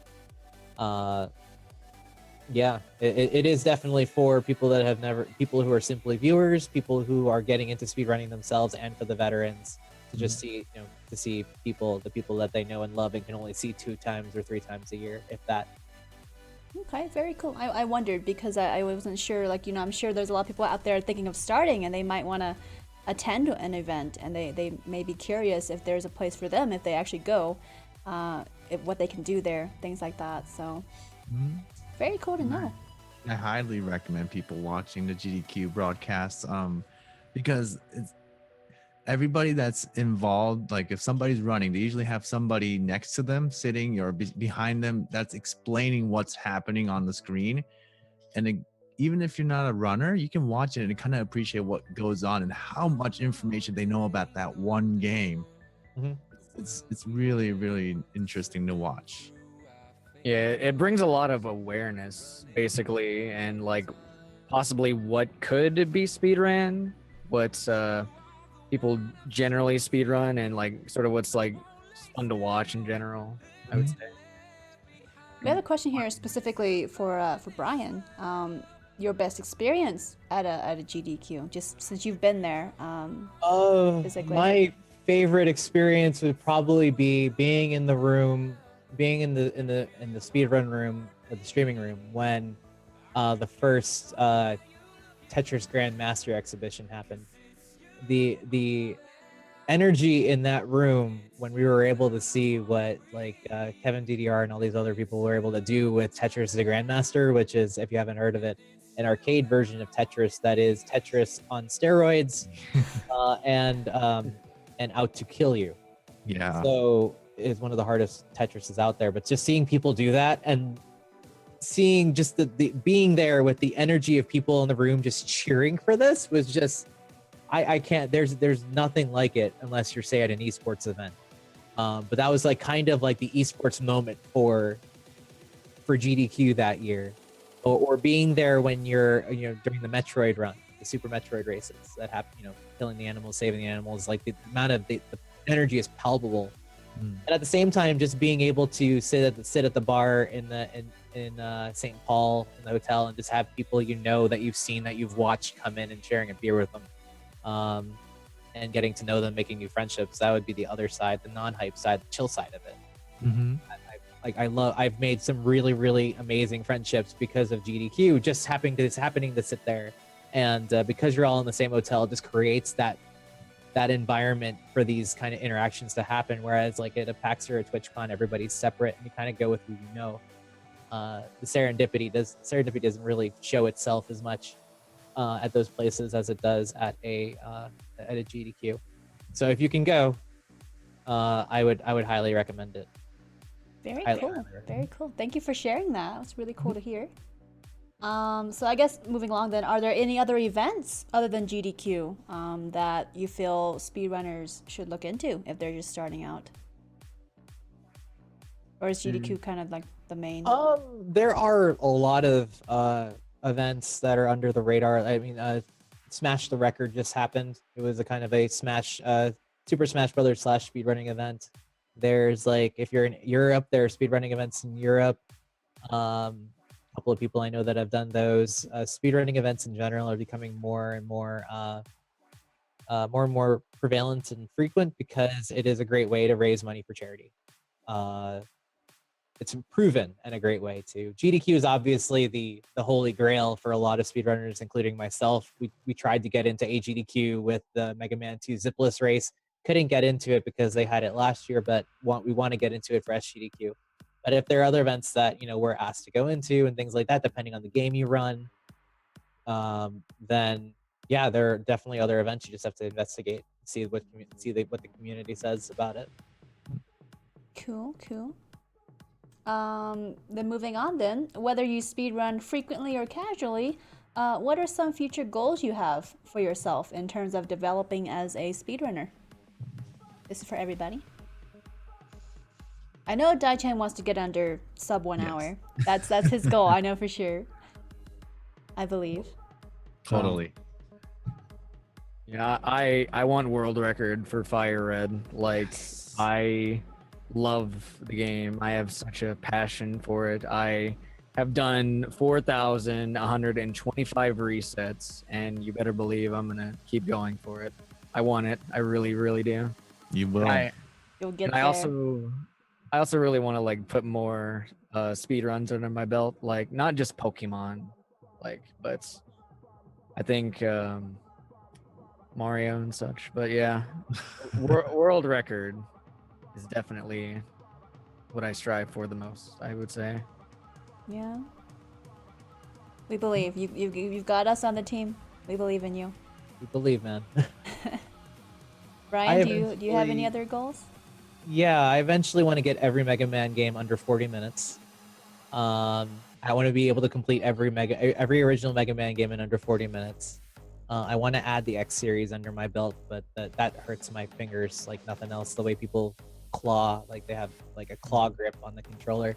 I'd love to get Mega Man 2 under 30/30, if not under 30 in general. That's gonna be a grind though. And yeah, just the Mega Man 2 or Mega Man 1 through 6, the 46 Robot Master one, get under 2 hours. Those are the ones I just like to have those all under my belt and eventually eventually set times in other games. Because I'm still really stuck to Mega Man, but would like to try, Red Luigi and I can't wait to see that.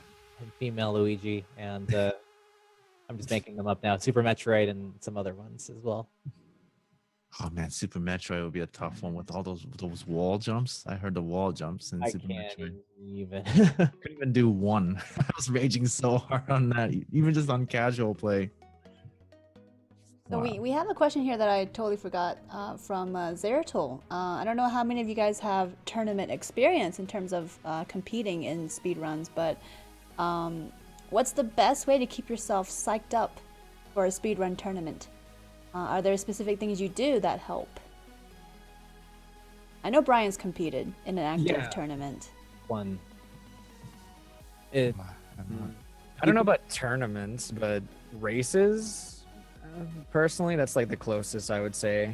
Yeah. Yeah. I'm usually just pretty hyped about that in general. I don't often like go out of my way to like compete with other runners like in the same. I don't know about room, but just the same. I think you guys know what I mean, sort of. yeah, Yeah, just competition, I guess. Yeah. I am a severely competitive person, and the 46 Robot Master Tournament was like I PB'd every single in 2 of the 3 races. No, actually, no, three of my 4 races I PB'd, if that's any indication. So it's like that kind of pressure, that immense pressure, where I could not even speak because they might use my audio on the stream. Was just like, it was so palpable, and I'd never been in a situation like that before, where I'm one-on-one, and I can keep going with this. And I think it really created this sort of like camaraderie with my chat, as well, like seeing me go into this mode.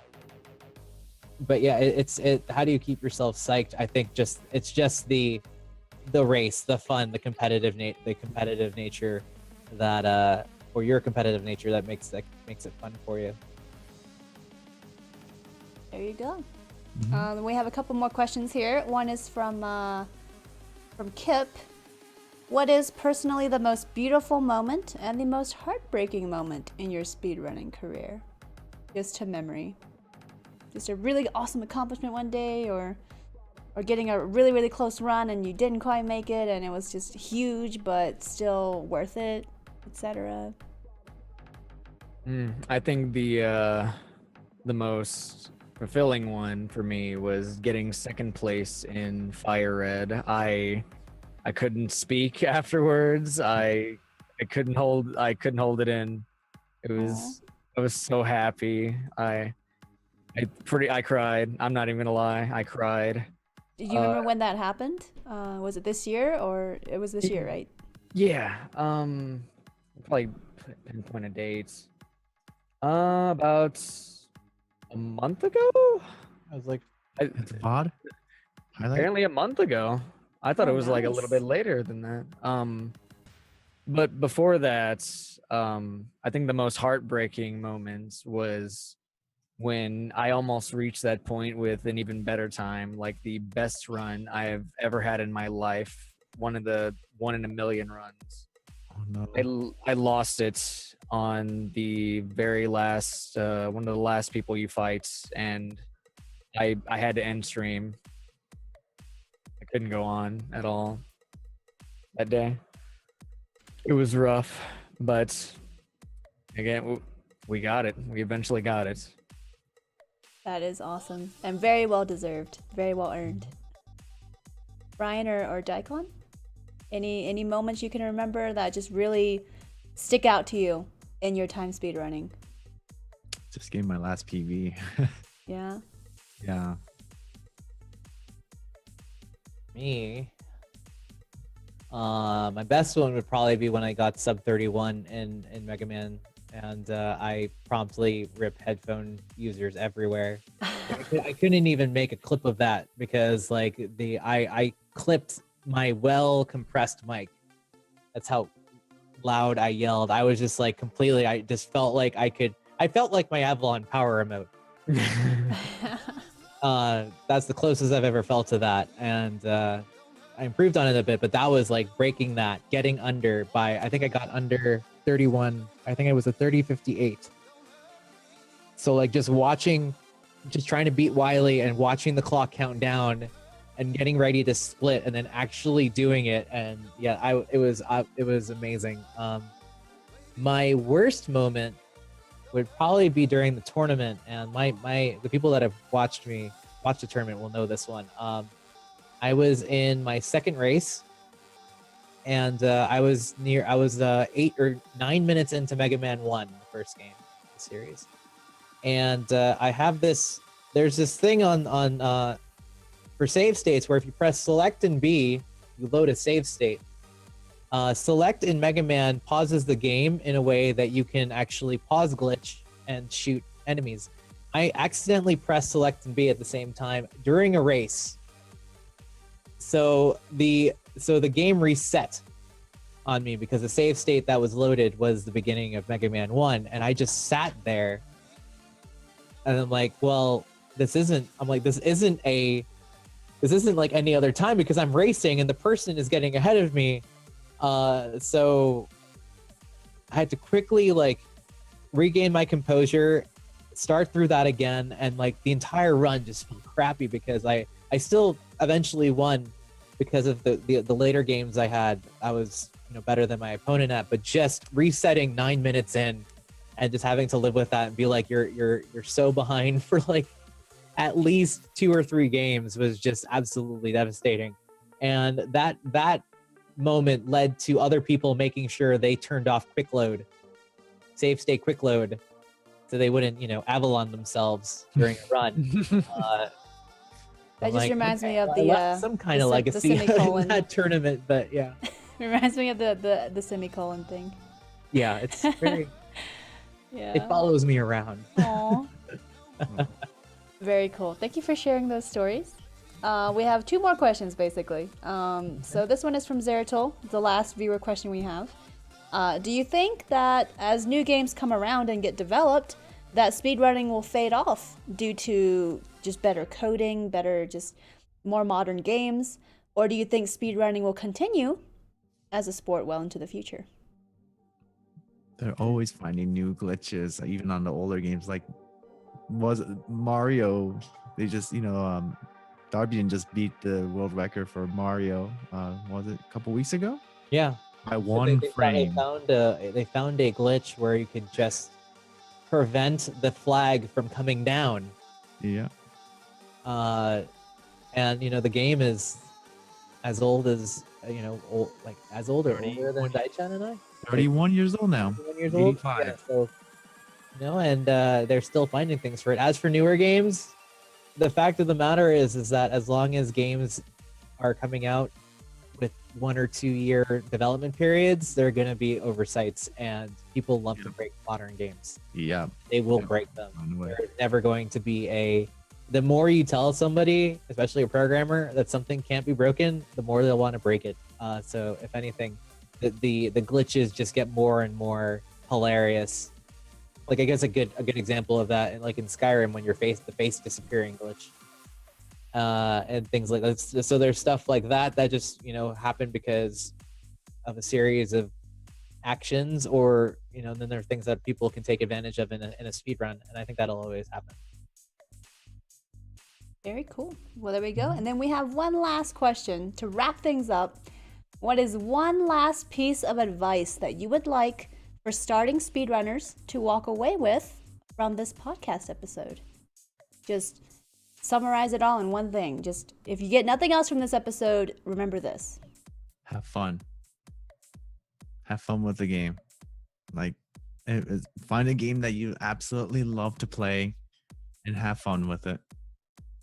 Because if you get too competitive too early, I think you're gonna burn yourself out and kind of,